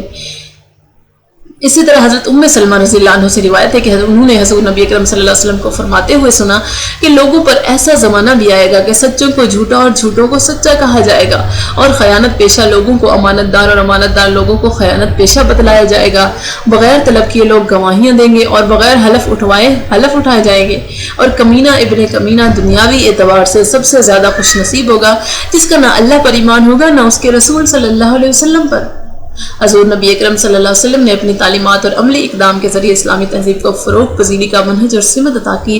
جس پر چل کر آنے والے زمانے میں وہ تہذیب وجود میں آئی جو دوسری تہذیبوں میں ہر لحاظ سے شوکت و تمکنت کے حامل تھی۔ اس امر کا اعتراف ایک مغربی مفکر یوں کرتا ہے: فلپ جے ایڈلر رینڈال ایل عسکری خوبیوں کے علاوہ ان کی طاقت ادب میں غیر معمولی فنی احساسات، فن تعمیر و علامتی تصویر کشی، سب کے لیے انصاف کے قیام، چاہے کوئی کتنا ہی کمزور کیوں نہ ہو، غیر مسلموں کے لیے رواداری اور برداشت جو کہ اس زمانے میں نہ ہونے کے برابر تھی پر مشتمل تھی۔ معاشی اور انتظامی معاملات میں عثمانیوں کا ٹیکسوں کا نظام بہت زیادہ کامیاب تھا اور انہیں 14ویں سے 16ویں صدی تک کے یورپی حکومتوں کی نسبت اپنے صوبوں پر بہتر کنٹرول حاصل تھا۔ ایک اور نمایاں پہلو جو اسلام کا جو ہے وہ ہے حسن اخلاق اور عدم تشدد۔ حضور نبی اکرم صلی اللہ علیہ وسلم نے اہل ایمان کو خوش اخلاقی اور نرمی کی تعلیم دی اور انہیں تشدد اور ظلم سے منع فرمایا۔ حضور نبی اکرم صلی اللہ علیہ وسلم جب بھی کسی کو حاکم بنا کر بھیجتے تو انہیں نصیحت فرماتے کہ لوگوں کے لیے سہولت فراہم کرو اور مشکلات پیدا نہ کرو، لوگوں کو بشارت دو، انہیں وحشت زدہ نہ کرو، اتفاق باہمی سے رہو، اختلافات پیدا نہ کرو۔ آپ صلی اللہ علیہ وسلم کے حکام اور دیگر مسلمانوں کو بھی یہ فرمایا کرتے تھے کہ اپنے ماتحت ملازموں اور عام لوگوں پر سختی نہ کریں، حتیٰ کہ حکومت ٹیکس اور واجبات بھی تشدد کے ذریعے وصول نہ کرے۔ آپ صلی اللہ علیہ وسلم ہر حالت میں نرمی، خوش اخلاقی اور سہولت کا رویہ اختیار کرنے کا حکم فرماتے۔ علاوہ ازیں آپ صلی اللہ علیہ وسلم نے تمام عمال کو یہ قطعی حکم دے رکھا تھا کہ غیر مسلم رعایا سے بھی جزیہ کی وصولی کے وقت ہرگز تشدد نہ کیا جائے، بلکہ انہیں جزیہ اور دیگر واجبات کی ادائیگی میں ہر ممکن سہولت باہم پہنچائی جائے۔ حضور صلی اللہ علیہ وسلم نے فرمایا کہ اللہ ان لوگوں کو عذاب دے گا جو دنیا میں لوگوں کو عذاب دیتے ہیں۔ حضرت ابو ہریرہ رضی اللہ عنہ سے روایت ہے کہ حضور نبی اکرم صلی اللہ علیہ وسلم نے فرمایا لوگوں پر ایک زمانہ آئے گا جس میں آدمی کو مجبور کیا جائے گا کہ وہ یا تو احمق کہلانے کو اختیار کرے یا بدکاری کو اختیار کرے، پس جو شخص یہ زمانہ پائے اسے چاہیے بدکاری اختیار کرنے کی بجائے احمق کہلانے کو اختیار کرے۔ آپ نے اخلاق حسنہ کے انفرادی اور معاشرتی پہلوؤں کو کئی مواقع پر بیان فرمایا اور ان پر عمل کی تلقین فرمائی۔ حضرت عبداللہ بن عمر بن العاص رضی اللہ عنہما حضور نبی اکرم صلی اللہ علیہ وسلم سے روایت کرتے ہیں کہ آپ صلی اللہ علیہ وسلم نے فرمایا اللہ تعالیٰ بدکاری اور بدکلامی کو ناپسند فرماتا ہے۔ قسم ہے اس ذات کی جس کے قبضہ قدرت میں میری جان ہے، قیامت اس وقت تک قائم نہ ہوگی جب تک کہ بدکاری، بدزبانی، قطع رحمی اور برے ہمسائے عام نہ ہو جائے، امانت دار کو خیانت کار اور خائن کو امانت دار نہ قرار دیے جانے لگے۔ اور آج کل ہم دیکھتے ہیں یہ زمانہ آ چکا ہے حضرت انس بن مالک رضی اللہ عنہ سے روایت ہے کہ حضور نبی اکرم صلی اللہ علیہ وسلم نے فرمایا لوگوں پر ایک زمانہ ایسا بھی آئے گا کہ جس میں اپنے دین پر ثابت قدم رہنے والے کی مثال ایسی ہوگی جیسے کوئی شخص آگ کے انگاروں سے مٹھی بھرے۔ اچھا 10واں جو نمایاں پہلو ہے ہمارا وہ ہے سادگی۔ اسلام نے اپنے پیروکاروں کو سادہ زندگی گزارنے کی تلقین کی ہے۔ اس سے معاشرے میں طبقاتی تقسیم کا خاتمہ ہوتا ہے، مادہ پرستی اور نفسہ نفسی کی حوصلہ شکنی ہوتی ہے۔ حضور نبی اکرم صلی اللہ علیہ وسلم کی سادہ زندگی ہمارے سامنے نمونہ عمل ہے۔ آپ صلی اللہ علیہ وسلم بہت سادہ لباس زیب تن فرماتے، حتیٰ کہ اس وقت جب یمن سے لے کر شام تک اسلام کی سیادت کا پرچم لہرا رہا تھا، پیغمبر اسلام صلی اللہ علیہ وسلم کے گھر میں صرف ایک معمولی سا پلنگ اور چمڑے کی ایک چھاگل تھی۔ آپ صلی اللہ علیہ وسلم کی وفات کے وقت آپ کے گھر میں تھوڑے سے جو کے علاوہ کھانے پینے کی کوئی چیز نہ تھی۔ آپ صلی اللہ علیہ وسلم گھر کا زیادہ تر کام خود اپنے ہاتھ سے کر لیا کرتے تھے، کپڑے خود دھو لیتے، اپنے جوتے اپنے ہاتھ سے خود سی لیتے تھے، اونٹ خود باندھتے اور اپنے ہاتھ سے اس کے آگے چارہ ڈالتے۔ آپ صلی اللہ علیہ وسلم نے اہل ایمان کو زندگی میں سادگی کو شعار بنانے کی تلقین فرمائی۔ حضور نبی اکرم صلی اللہ علیہ وسلم نے فرمایا کہ مومن کے اللہ تعالیٰ کے ہاں معزز ہونے والے چیزوں میں سے ایک اس کے کپڑوں کا صاف ستھرا اور قناعت پر راضی رہنا ہے۔ سادگی کا مطلب یہ نہیں کہ میلے کچیلے کپڑے یا ناپاک کپڑے ہوں، بلکہ صاف ستھرے ہوں، پاک ہوں، لیکن زیادہ قیمتی نہ ہوں۔ حضور نبی اکرم صلی اللہ علیہ وسلم نے فرمایا کھاؤ پیو اور صدقہ کرو اور لباس پہنو جس میں تکبر نہ ہو اور فضول خرچی نہ کرو، بے شک اللہ تعالیٰ اس بات کو پسند کرتا ہے کہ اس کے بندے پر نعمت کا اثر آئے۔ اب وہ مسکین اور غریب اور بے لاچار بھی بنا ہوا نظر نہ آئے، بلکہ ایسے کپڑے پہنے اور ایسا حلیہ بنائے کہ جس میں اس کو دیکھ کر لگے کہ اس پر اللہ کی نعمت کا اثر ہے۔ حضور نبی اکرم صلی اللہ علیہ وسلم نے فرمایا کہ میں وہ قمیض نہیں پہنتا جس میں ریشمی کف لگے ہوئے ہوں، یعنی پورا ریشمی لباس تو منع ہی ہے، اگر ریشم کی تھوڑی سی ملاوٹ بھی ہے کپڑے میں تو وہ بھی نہیں پہننا، اس کو بھی ناپسند فرمایا آپ صلی اللہ علیہ وسلم نے۔ حضور نبی اکرم صلی اللہ علیہ وسلم نے فرمایا جو شخص دنیا میں شہرت اور ناموری کے لیے کپڑے پہنے گا اللہ تعالیٰ قیامت کے دن اسے ذلت کا لباس پہنائے گا۔ حضور نبی اکرم صلی اللہ علیہ وسلم نے فرمایا اگر تم جنت کی زینت اور ریشم پسند کرتے ہو تو دنیا میں اسے نہ پہنو، اگر دنیا میں پہن لیا تو جنت میں یہ نہیں ملیں گی بلکہ جنت ہی نہیں ملے گی۔ حضور نبی اکرم صلی اللہ علیہ وسلم نے فرمایا جو شخص اللہ اور قیامت پر ایمان رکھتا ہے وہ سونا اور ریشم نہ پہنے۔ حضور نبی اکرم صلی اللہ علیہ وسلم کو ریشم کی قبا ہدیہ میں دی گئی، آپ نے اسے پہن کر نماز پڑھی، پھر کراہت کے ساتھ اسے زور سے کھینچ کر اتارا، پھر فرمایا متقیوں کے لیے یہ لباس مناسب نہیں، یعنی جو اللہ سے ڈرتے ہیں وہ یہ نہیں پہنتے۔ اسی طرح حضور نبی اکرم صلی اللہ علیہ وسلم نے فرمایا جو شخص ریشمی لباس سے تمتع کرتا ہے وہ اللہ تعالیٰ کی اخروی انعامات کی امید نہ رکھے۔ حضرت علی رضی اللہ عنہ قمیض پہنا کرتے تھے اور آستین کو کھینچتے، یہاں تک کہ جب وہ انگلیوں تک پہنچ جاتی تو اس سے فالتو کو کاٹ دیتے اور فرماتے کہ آستین کو ہاتھ سے بڑا ہوا نہیں ہونا چاہیے۔ اسی طرح حضور نبی اکرم صلی اللہ علیہ وسلم نے فرمایا کسی نبی کے لیے اچھا نہیں کہ وہ نقش و نگار والے گھر میں داخل ہو، یعنی گھر بھی سادہ ہو، صرف کپڑے نہیں، آپ کا رہن سہن گھر اور آپ کے گھر میں جو چیزیں ہیں وہ بھی سادہ ہوں اور تھوڑی ہوں، بس جتنی ضرورت کی ہوں اتنی ہی ہوں، نمائش والی چیزیں نہ ہوں۔ اچھا 11واں جو اسلام کا نمایاں پہلو ہے وہ ہے تواضع اور رواداری۔ حضور نبی اکرم صلی اللہ علیہ وسلم نے غرباء و مساکین اور فقراء کے ساتھ حسن سلوک اور مساویانہ طرز عمل کی تعلیم دی۔ حضور رحمت عالم صلی اللہ علیہ وسلم کی پوری حیات طیبہ میں ہمیں ایک واقعہ بھی ایسا نہیں ملتا جس سے یہ ثابت ہوتا ہو کہ آپ صلی اللہ علیہ وسلم اپنے آپ کو دوسروں سے برتر رکھنے کی کوشش کرتے تھے۔ آپ صلی اللہ علیہ وسلم دعا فرمایا کرتے تھے کہ اے اللہ مجھے مسکین زندہ رکھ اور حالت مسکینی میں ہی موت دے اور قیامت کے دن مساکین کی ہی جماعت سے اٹھانا۔ آپ صلی اللہ علیہ وسلم کی مجلس میں اکثر نادار مساکین فقراء اور معمولی حیثیت کے لوگوں کا ہجوم رہتا تھا۔ آپ صلی اللہ علیہ وسلم جس طرح صاحب ثروت لوگوں کے ساتھ پیش آتے تھے اس سے زیادہ شفقت سے ان لوگوں سے سلوک فرماتے تھے۔ آپ صلی اللہ علیہ وسلم کی رواداری اور حسن سلوک کا اندازہ اس سے لگا لیں کہ فتح کے روز آپ صلی اللہ علیہ وسلم نے اپنے خون کے پیاسوں کو لا تثریب علیکم اليوم کا مجدہ جاں فضا سنا کر معاف فرما دیا۔ الغرض اسلام انسانیت کو پیار، محبت، الفت، حسن سلوک اور ایک دوسرے سے تعاون کی تعلیم دیتا ہے۔ تواضع اور رواداری کی تلقین ہمیں سیرت الرسول صلی اللہ علیہ وسلم کے ہر نقش سے نمایاں نظر آتی ہے۔ حضرت انس بن مالک رضی اللہ عنہ بیان کرتے ہیں کہ حضور نبی اکرم صلی اللہ علیہ وسلم نے فرمایا قیامت قائم نہ ہوگی یہاں تک کہ لوگ مسجدوں میں بیٹھ کر مساجد کے بارے میں فخر کرنے لگیں گے۔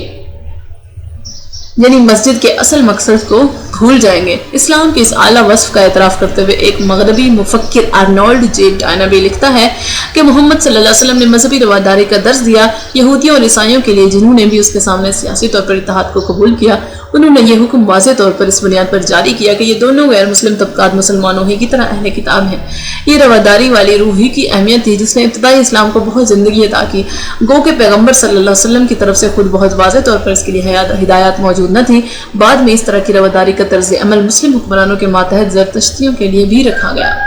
اچھا، 12واں جو اس کا نمایاں پہلو ہے اسلام کا، وہ ہے انسانی اخوت،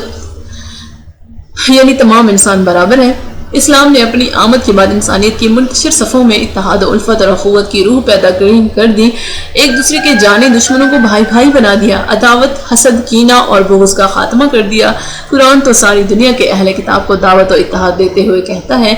کہ قُلْ يَا أَهْلَ الْكِتَابِ تَعَالَوْا إِلَىٰ كَلِمَةٍ سَوَاءٍ بَيْنَنَا وَبَيْنَكُمْ، آپ فرما دیں اے اہل کتاب تم اس بات کی طرف آ جاؤ جو ہمارے اور تمہارے درمیان یکساں ہے۔ دوسری طرف اخوت اسلامی کی بنیاد اللہ تعالیٰ کے اس حکم پر ہے کہ إِنَّمَا الْمُؤْمِنُونَ إِخْوَةٌ فَأَصْلِحُوا بَيْنَ أَخَوَيْكُمْ وَاتَّقُوا اللَّهَ لَعَلَّكُمْ تُرْحَمُونَ۔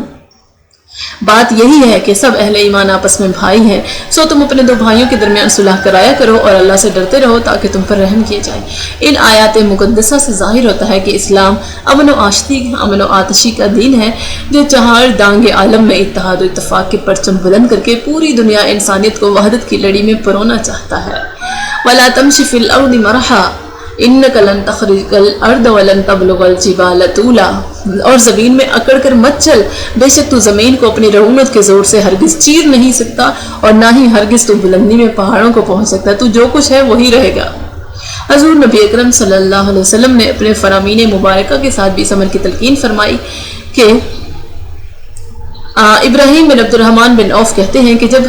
صحابہ کرام مدینہ تشریف لائے تو حضور نبی اکرم صلی اللہ علیہ وسلم نے حضرت عبد الرحمن بن عوف اور سعد بن ربیع کے درمیان اخوت قائم کر دی۔ سعد بن ربیع نے عبد الرحمن بن عوف سے کہا میں انصار میں سب سے زیادہ مالدار ہوں، سو میں اپنا مال نصف اپنے اور تمہارے درمیان تقسیم کرتا ہوں، اور میری 2 بیویاں ہیں، تم ان میں سے جو زیادہ پسند ہو مجھے اس کا نام بتا دینا تو میں اسے طلاق دے دوں گا، پھر جب اس کی عدت پوری ہو جائے تو تم اس سے شادی کر لینا۔ حضرت عبد الرحمن بن عوف نے کہا اللہ تعالیٰ آپ کے اہل خانہ اور مال میں آپ کے لیے برکت فرمائے، آپ مجھے یہ بتا دیں کہ آپ کا بازار کہاں ہے۔ چنانچہ انہوں نے عبد الرحمن کو بنو کینکا کے بازار کا راستہ سمجھا دیا۔ پھر جب وہ بازار سے واپس لوٹے تو ان کے پاس کچھ گھی اور پنیر تھا، یعنی وہ کما کر آئے تھے۔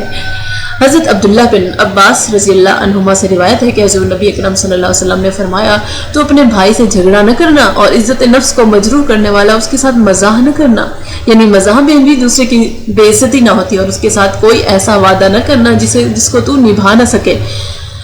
حضرت ابو موسیٰ اشعری رضی اللہ عنہ سے مروی ہے کہ حضور نبی اکرم صلی اللہ علیہ وسلم نے فرمایا ایک مومن دوسرے مومن کے لیے ایک مضبوط دیوار کی طرح ہے جس کا ایک حصہ دوسرے حصے کو مضبوط کرتا ہے، اور اس بات کی وضاحت کے طور پر آپ صلی اللہ علیہ وسلم نے اپنے دونوں ہاتھوں کی انگلیاں ایک دوسرے میں ڈالی۔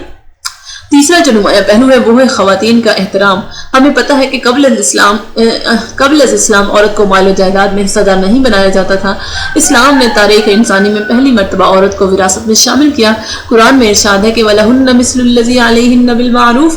اور دستور کے مطابق عورتوں کے بھی مردوں پر اسی طرح حقوق ہیں جیسے مردوں کے عورتوں پر۔ حضرت ابو ہریرہ رضی اللہ عنہ روایت کرتے ہیں کہ حضور نبی اکرم صلی اللہ علیہ وسلم نے فرمایا، حضرت ابو ہریرہ رضی اللہ عنہ سے روایت ہے کہ رسول اللہ صلی اللہ علیہ وسلم نے فرمایا عورتوں کے ساتھ اچھا سلوک کرو۔ صحیح بخاری اور صحیح مسلم۔ موجودہ دنیا اس بات پر نازا ہے کہ اس نے عورت کو مساوی حقوق دلوائے، حالانکہ اگر حقائق کو مسخ نہ کیا جائے اور حقیقت پسندانہ انداز میں تاریخ کا مطالعہ کیا جائے تو یہ حقیقت کھل کر سامنے آ جاتی ہے کہ حضور نبی اکرم صلی اللہ علیہ وسلم کی تعلیمات اور سیرت مبارکہ نے سب سے پہلے عورت کو مظلومیت کی زنجیروں سے آزاد کرایا اور معاشرے میں باوقار زندگی گزارنے کا حق دیا۔ چوتھا جو نمایاں پہلو ہے وہ ہے معاشی مساوات۔ اگر حضور نبی اکرم صلی اللہ علیہ وسلم کی عطا کردہ تعلیمات اور اسلام کے معاشی نظام کو دیکھا جائے تو یہ امر واضح ہوتا ہے کہ اسلام معاشی مساوات کا سب سے بڑا علم بردار ہے۔ یہ طبقاتی تقسیم کا سخت مخالف ہے اور دولت کو چند ہاتھوں میں جمع کرنے کی نفی کرتا ہے۔ ارشاد باری تعالی ہے ما افاء اللہ علی رسولہ من اہل القری فللہ وللرسول ولذی القربى والیتامی والمساکین وابن السبیل کی لا یکون دولۃ بین الاغنیاء منکم وما آتاکم الرسول فخذوہ وما نہاکم عنہ فانتہوا واتقوا اللہ ان اللہ شدید العقاب۔ جو اموال فے اللہ نے قریظہ، نذیر، فدق، خیبر، ارینا سمیت دیگر بغیر جنگ کے مفتوحہ بستیوں والیوں سے نکال کر آپ رسول اللہ صلی اللہ علیہ وسلم پر لوٹائے ہیں، وہ اللہ اور اس کے رسول صلی اللہ علیہ وسلم کے لیے ہے، اور رسول صلی اللہ علیہ وسلم کے قرابت داروں کے لیے یعنی بنو ہاشم اور بنو مطلب کے لیے، اور معاشرے کے عام یتیموں اور محتاجوں اور مسافروں کے لیے ہے۔ یہ نظام تقسیم اس لیے ہے تاکہ سارا مال صرف تمہارے مالداروں کے درمیان ہی گردش نہ کرتا رہے بلکہ معاشرے کے تمام طبقات میں گردش کرے، اور جو کچھ رسول صلی اللہ علیہ وسلم تمہیں عطا فرمائے سو اسے لے لیا کرو، اور جس سے تمہیں منع فرمائے سو اس سے رک جایا کرو، اور اللہ سے ڈرتے رہو۔ یعنی رسول اللہ صلی اللہ علیہ وسلم کی تقسیم و عطا پر کبھی زبان تان نہ کھولو، بے شک اللہ سخت عذاب دینے والا ہے۔ دوسرے مقام پر قرآن میں ارتکاز دولت کی مذمت یوں بیان کی گئی ہے کہ والذین یکنزون الذھب والفضة ولا ينفقونها فی سبیل اللہ فبشرهم بعذاب علیم، اور جو لوگ سونا اور چاندی کا ذخیرہ کرتے ہیں اور اسے اللہ کی راہ میں خرچ نہیں کرتے تو انہیں دردناک عذاب کی خبر سنا دے۔ حضور نبی اکرم صلی اللہ علیہ وسلم نے ضرورت سے زائد مال کو ضرورت مندوں تک پہنچانے کا حکم فرمایا ہے۔ حضرت ابو سعید خدری رضی اللہ عنہ سے مروی ہے کہ حضور نبی اکرم صلی اللہ علیہ وسلم نے ایک شخص کو دیکھا جو اپنی سواری کو ایک آبادی کی طرف موڑ رہا تھا، تو رسول اکرم صلی اللہ علیہ وسلم نے فرمایا جس کے پاس زائد سواری ہو وہ اس زائد سواری کو اس شخص کو دے دے جس کے پاس سواری نہ ہو، اور جس کے پاس خوراک کا ذخیرہ ہے وہ ایسے شخص کو دے دے جس کے پاس کھانے کو نہیں، حتیٰ کہ ہم یہ خیال کرنے لگے کہ ہم میں سے کسی کو زائد مال پر کوئی اختیار نہیں۔ 15واں جو اسلام کا نمایاں پہلو ہے وہ ہے علم و حکمت کا فروغ۔ اسلامی تہذیب کے بنیادی عناصر تشکیلی کی روح سے خلاق کائنات نے انسان کو نعمت و وجود تخلیق سے نوازنے کے بعد سب سے پہلے علم الاسماء کی دولت سے مالا مال کیا، اور یہ وہ دولت تھی جس سے ملائکہ بھی تہی دامن تھے۔ قرآن کہتا ہے وَعَلَّمَ آدَمَ الْأَسْمَاءَ كُلَّهَا ثُمَّ عَرَضَهُمْ عَلَى الْمَلَائِكَةِ فَقَالَ أَنبِئُونِي بِأَسْمَاءِ هَؤُلَاءِ إِن كُنتُمْ صَادِقِينَ قَالُوا سُبْحَانَكَ لَا عِلْمَ لَنَا إِلَّا مَا عَلَّمْتَنَا انک انت العلیم الحکیم۔ اور اللہ نے آدم علیہ السلام کو تمام اشیاء کے نام سکھا دیے، پھر انہیں فرشتوں کے سامنے پیش کیا اور فرمایا مجھے ان اشیاء کے نام بتا دو اگر تم اپنے خیال میں سچے ہو۔ فرشتوں نے عرض کیا کہ تیری ذات ہر نقص سے پاک ہے، ہمیں کچھ علم نہیں مگر اسی قدر جو تو نے ہمیں سکھایا ہے، بے شک تو ہی سب کچھ جاننے والا حکمت والا ہے۔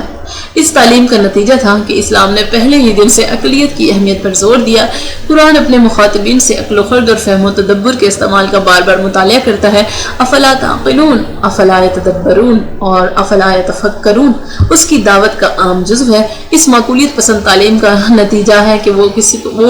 قرآن تقلید کو جو ماضیہ میں عام تھی شرک سے تعبیر کرتا ہے۔ چنانچہ قرآن پچھلی امتوں کے بارے میں کہتا ہے اتخذوا احبارهم ورهبانهم اربابا من دون اللہ، انہوں نے اللہ کے سوا اپنے زاہدوں، اپنے عالموں اور زاہدوں کو رب بنا لیا تھا۔ ان مدیان علم و حکمت نے خدا کے بندوں کو اوہام باطل کا شکار بنا رکھا تھا، اور آج کل ہم دیکھتے ہیں تو یہی حال ہے جس کے بارے گراں سے ان کی مضطرب انسانیت کچلی جا رہی تھی۔ حضور نبی اکرم صلی اللہ علیہ وسلم کا انسانیت پر بڑا احسان یہ ہے کہ انہوں نے اس کو اپنے ہی نبی کی ذہنی غلامی سے آزاد کیا۔ قرآن کہتا ہے وَيَضَعُ عَنْهُمْ إِصْرَهُمْ وَالْأَغْلَالَ الَّتِي كَانَتْ عَلَيْهِمْ، اور ان میں سے ان کے بارے گراں عورتوں کے قیود جو ان پر نافرمانیوں کے باعث مسلط تھے ساکت فرماتے اور انہیں نعمت آزادی سے بہرہ یاب کرتے ہیں۔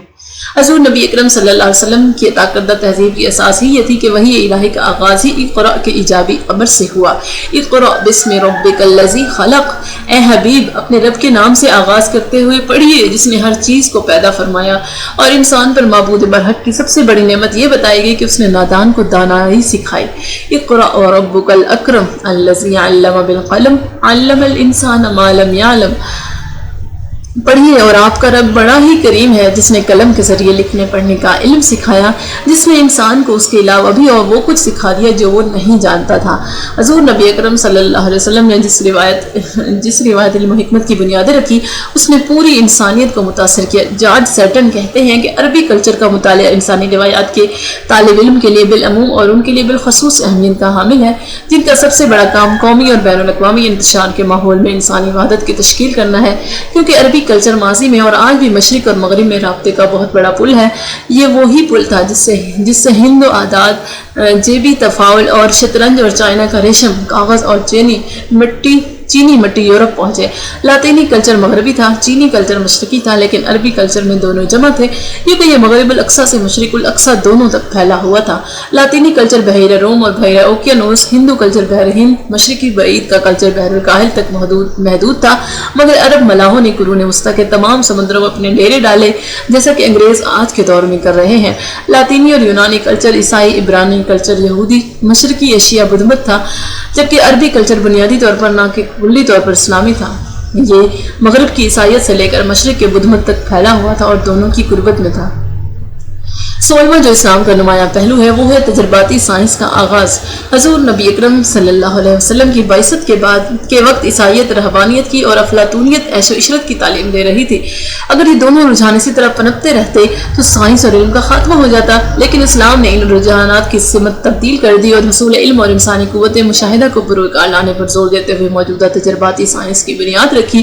مناظر فطرت کا مطالعہ کرنے کی دعوت دی اور اولاد آدم کو بیرونی دنیا میں اللہ تعالیٰ کی نشانیاں تلاش کرنے کی طرف راغب کیا۔ ارشاد باری تعالیٰ ہے، ان فی خلق السماوات والارض واختلاف اللیل والنہار والفلک التی تجری فی البحر بما ينفع الناس وما انزل اللہ من السماء من ماء فاحیا به الارض بعد موتها وبث فیها من کل دابہ وتصریف الریاح والسحاب المسخر بین السماء والارض لآیات لقوم یعقلون۔ بے شک آسمانوں اور زمین کی تخلیق میں اور رات دن کے گردش میں اور ان جہازوں اور کشتیوں میں جو سمندر میں لوگوں کو نفع پہنچانے والی چیزیں اٹھا کر چلتی ہیں، اور اس بارش کے پانی میں جسے اللہ آسمان کی طرف سے اتارتا ہے، پھر اس کے ذریعے زمین کو مردہ ہو جانے کے بعد زندہ کرتا ہے، اور وہ زمین جس میں اس نے ہر قسم کے جانور پھیلا دیے ہیں، اور ہواؤں کے رخ بدلنے میں اور اس بادل میں جو آسمان اور زمین کے درمیان حکم الہی کا پابند ہو کر چلتا ہے، ان میں عقل مندوں کے لیے قدرت الہی کی بہت سی نشانیاں ہیں۔ حضور نبی اکرم صلی اللہ علیہ وسلم نے سائنس سمیت ہر قسم کے علوم و فنون کے حصول پر زور دیتے ہوئے فرمایا کہ حکمت یعنی علم مومن کی گمشدہ میراث ہے، جہاں اسے پائے وہ اسے کا دوسروں کی نسبت زیادہ حقدار ہے، اور اسی طرح فرمایا علم حاصل کرنا ہر مسلمان مرد اور عورت پر فرض ہے۔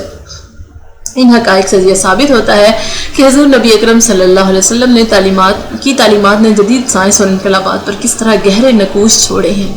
جن فضلائے روزگار نے اسلامی ثقافت کے فروغ میں حصہ لیا ان کی تعداد حد و حساب سے باہر ہے، لیکن ان میں سے جن اہل کمال نے فکر انسانی کی تاریخ میں سنگ میل کی حیثیت حاصل کر لی ہے، ان میں سے بعض مشاہیر کا گوشوارہ در ذیل میں دیا جاتا ہے۔ منطق و فلسفہ میں ابو یوسف یعقوب ابن اسحاق الکندی، ابو العباس احمد بن طبیب السرخسی، ابو زید احمد بن سہل البلخی، ابو نصر الفارابی، ابو الحسن العامری، شیخ ابو علی سینا، ابو العباس الوکری،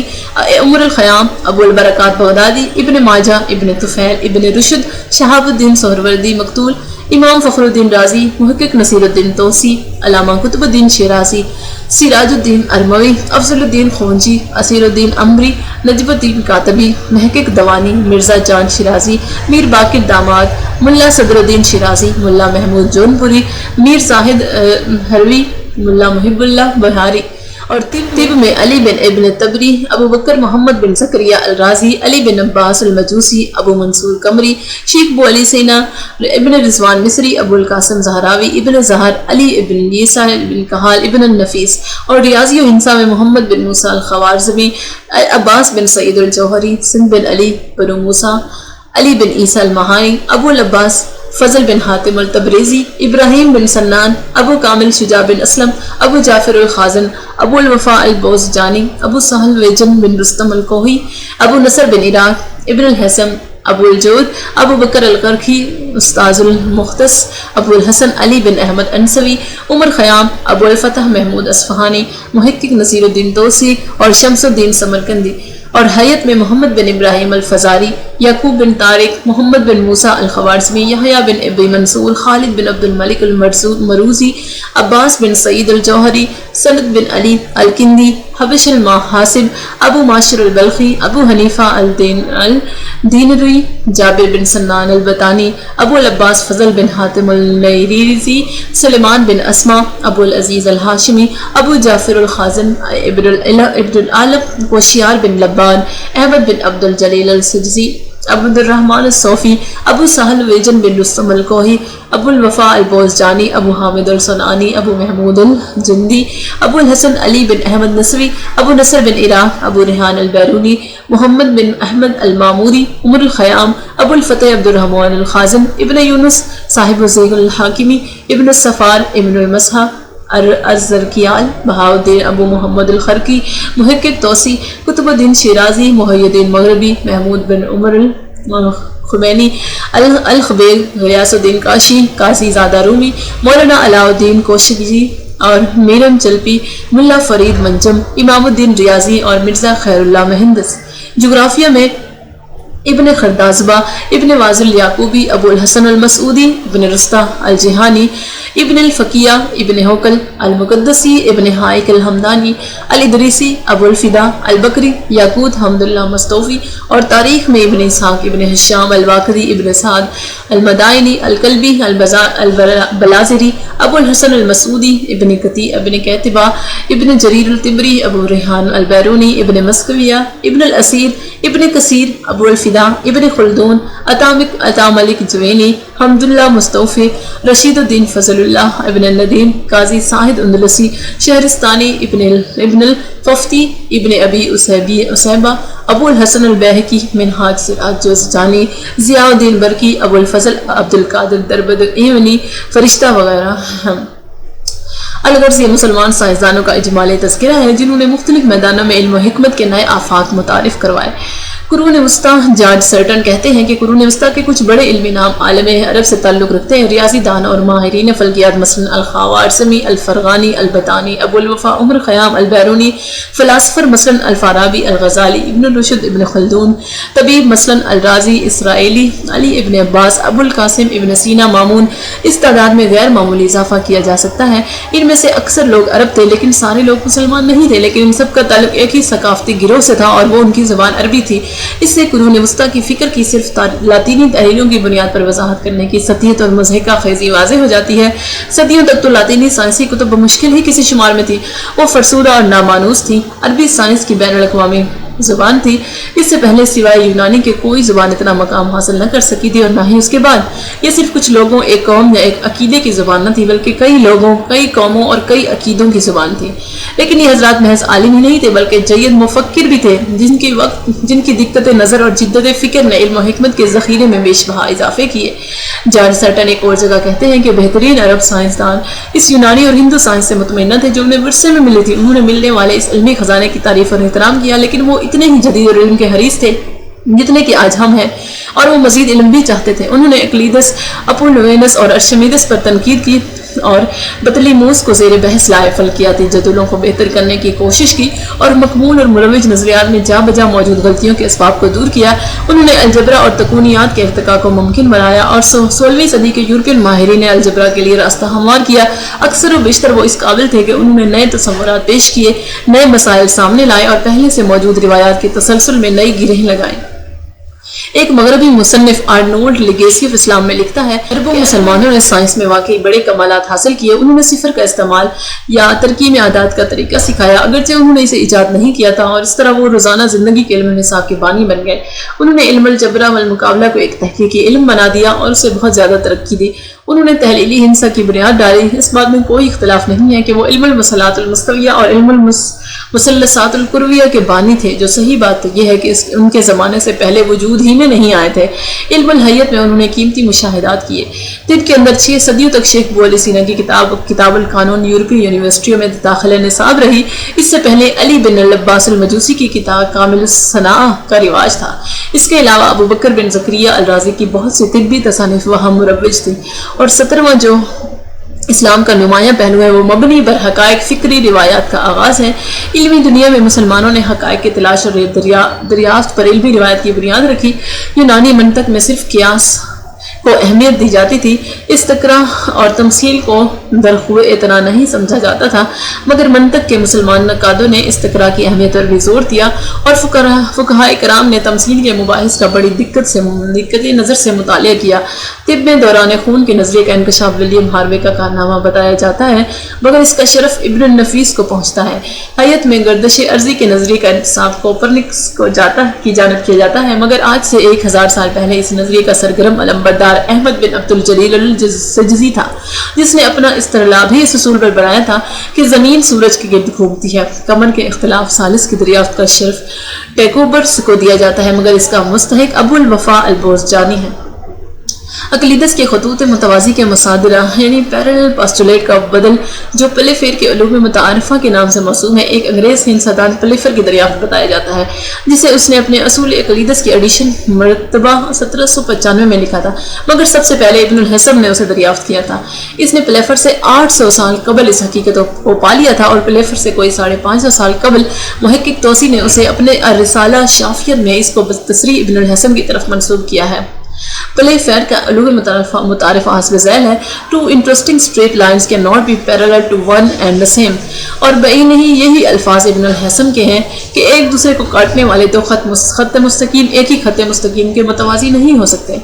مثلث کے رقبہ کا ضابطہ جو تمام عرضی مساحت کی بنیاد ہے، یعنی area of ABC is equal to S minus A, S minus B, S minus C، where S is equal to A plus B plus C over 2۔ اس ضابطہ کی دریافت کنندہ کا نام معلوم نہیں، لیکن مغرب کے تفوق کے نتیجے میں اسے ایرانی اسکندرانی کی دریافت بتایا جاتا ہے، حالانکہ یہ عہد اسلام کے مسلمان مہندسوں کے ایک مشہور خاندان کی دریافت ہے جو تاریخ میں بنو موسیٰ کے نام سے مشہور ہے۔ بنو موسیٰ نے ہندسی مسائل پر ایک رسالہ بعنوان رسالہ فی ساحت القرى لکھا تھا۔ اس کے اندر جن مسائل کے باب میں انہوں نے متقدمین میں سے کسی کی کوشش کی تھی، بڑی فراخ دلی کے ساتھ اس کی صراحت کرتی تھی، اور جس کے باب میں وہ کسی کی رہین منت نہیں ہے، ان کی بھی تصریح کر دی تھی۔ مثلث کے رقبہ کا ضابطہ بھی ان کی تصریح کے مطابق انہیں کی دریافت ہے۔ علم المثلثات القرویہ کا مشہور ضابطہ sign A is equal to sin B is equal to sin C over C، اس نے مطلیموس کی شکل القطع کے پیچیدہ اعمال سے مہندسین کو بے نیاز کر دیا تھا، اور نیپیر کی جانب منسوب کر کے نیپیرز اینالوگی کے نام سے موسوم کر دیا جاتا ہے، مگر یہ مسلمان مہندس ابو الوفا البوزجانی یا ابو نصر ابن عراق استاد ابو ریحان البیرونی کی دریافت ہے۔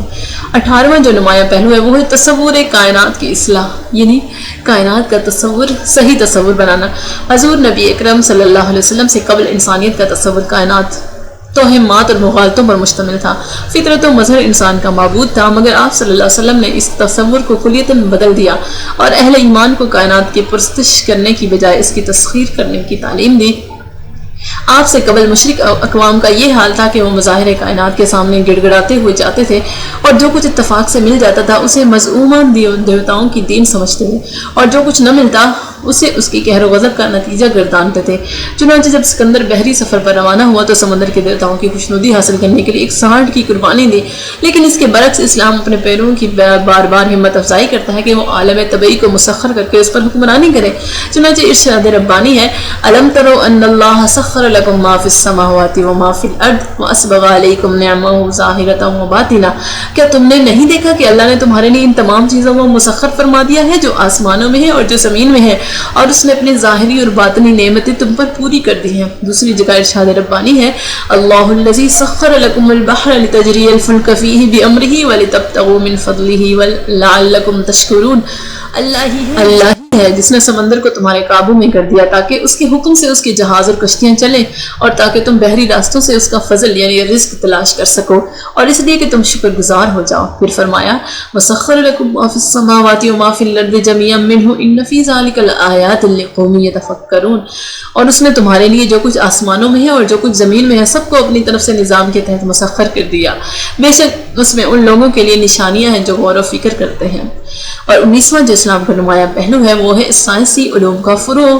حضور نبی اکرم صلی اللہ علیہ وسلم کے ذریعے اللہ تعالیٰ نے انسانیت کو وہ ضابطۂ حیات عطا فرمایا جو بنی نوع انسان کو فلاح دارین یعنی دونوں جہانوں کی فلاح کا رستہ عطا فرماتا ہے، لہٰذا جہاں وہ اخروی زندگی میں فلاح و نجات کی تدبیریں سکھاتا ہے، وہیں اسے اپنی دنیوی زندگی کو بنانے سنوارنے کی بھی تعلیم دیتا ہے، کیونکہ اسلامی تصور زندگی میں ان دونوں زندگیوں میں کوئی منافات یا تضاد نہیں، بلکہ دنیا آخرت کی کھیتی ہے، اور دنیوی زندگی کی اصلاح و ترقی تمتع بالکائنات کا دوسرا نام ہے جس کی قرآن بار بار ہدایت کرتا ہے۔ ارشاد خداوندی ہے هو الذی خلق لکم ما فی الارض جمیعا،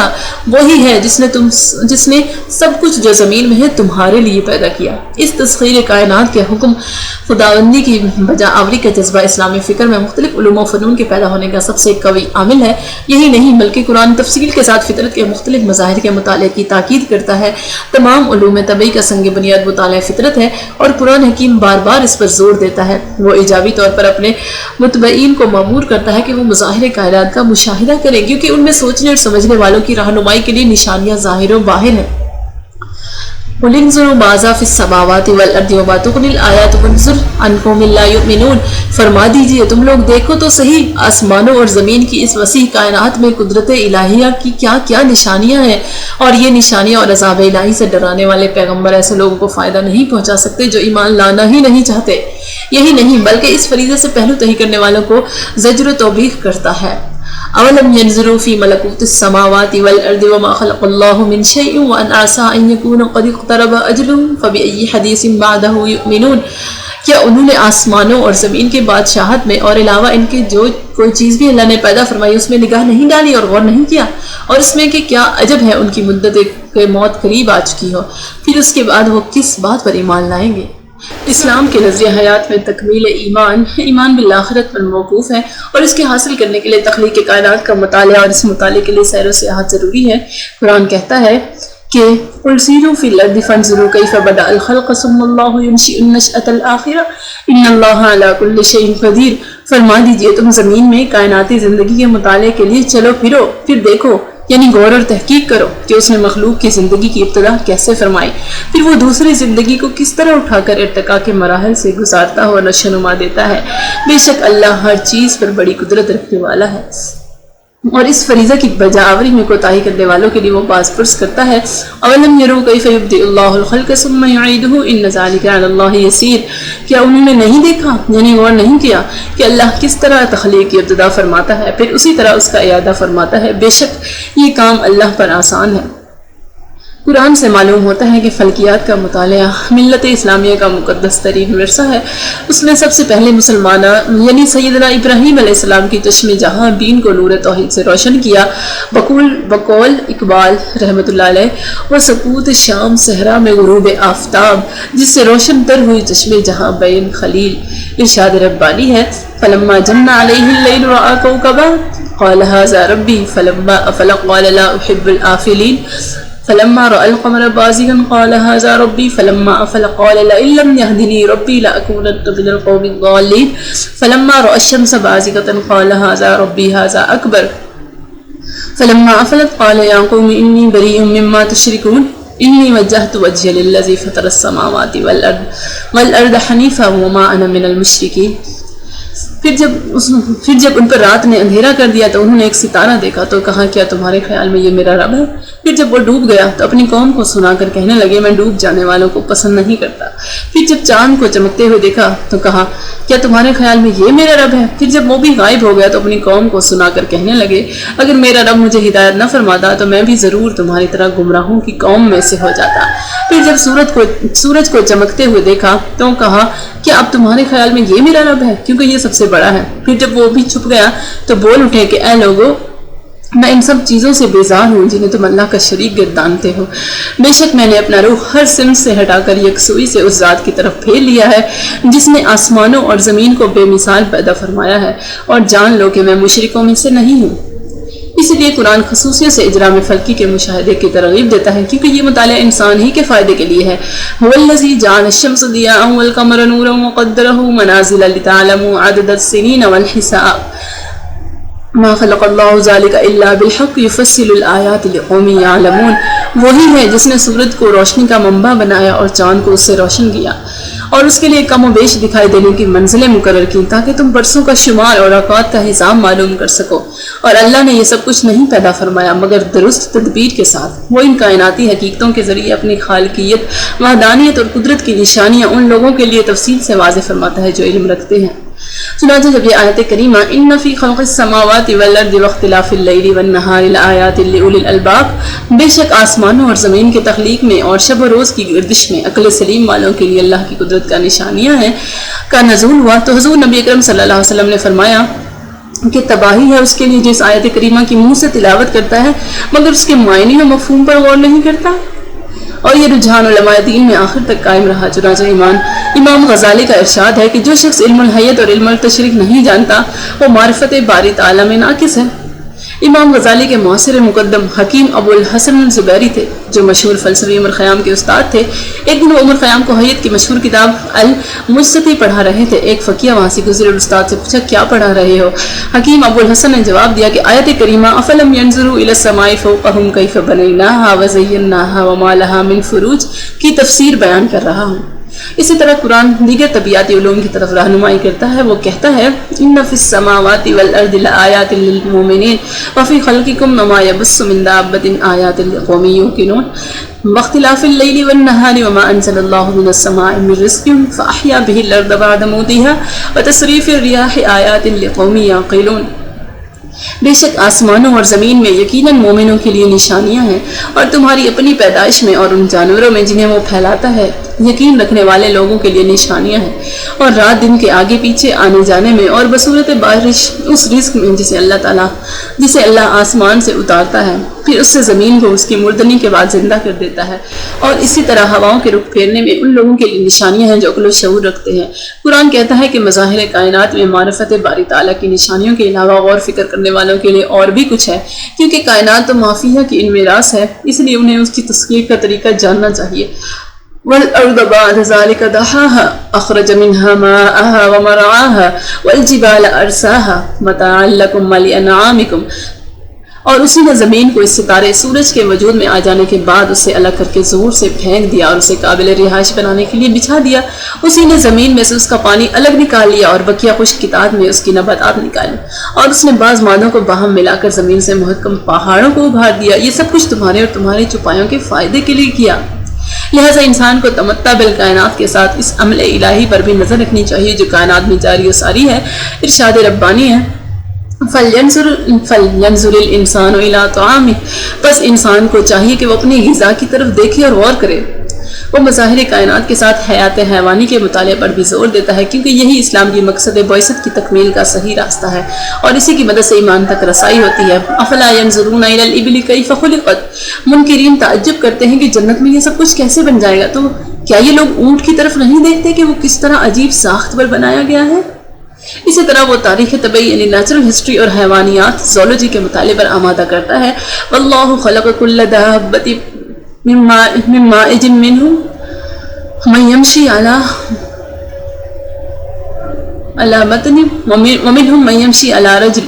ومنہم من یمشی علی اربع یخلق ما یشاء ان اللہ علی کل شیء قدیر، اور اللہ نے ہر چلنے پھرنے والے جاندار کی پیدائش کی کیمیائی ابتدا پانی سے فرمائی، پھر ان میں سے بعض وہ ہوئے جو اپنے پیٹ کے بل چلتے ہیں، اور ان میں سے بعض وہ ہوئے جو 2 پاؤں پر چلتے ہیں، اور ان میں سے بعض وہ ہوئے جو 4 پیروں پر چلتے ہیں۔ اللہ جو چاہتا ہے پیدا فرماتا رہتا ہے، بے شک اللہ ہر چیز پر بڑا قادر ہے۔ ایک اور مقام پر وہ حیوانات کے عضویاتی یعنی فزیولوجیکل مطالعے کی ہمت افزائی فرماتا ہے۔ وَإِنَّ لَكُمْ فِي الْأَنْعَامِ لَعِبْرَةً نُسْقِيكُم مِّمَّا فِي بُطُونِهِ مِنْهُ بین فرس ودم لبنا خالصا سائغا للشاربین، اور بے شک تمہارے لیے مویشیوں میں بھی مقام غور ہے۔ ہم ان کی جسموں کے اندر کی اس چیز سے جو آنتوں کے بعض مشمولات اور خون کے اختلاط سے وجود میں آتی ہے خالص دودھ نکال کر تمہیں پلاتے ہیں جو پینے والوں کے لیے فرد بخش ہوتا ہے۔ دوسری جگہ وہ اڑنے والی مخلوق کی تحقیق کے مطالعے کی ترغیب دیتا ہے۔ افلم یروا الی الطیر فوقہم صافات ویقبضن ما یمسکہن الا الرحمن انہ بکل شیء بصیر، کیا انہوں نے پرندوں کو اپنے اوپر پر پھیلائے ہوئے اور کبھی پر سمیٹے ہوئے نہیں دیکھا؟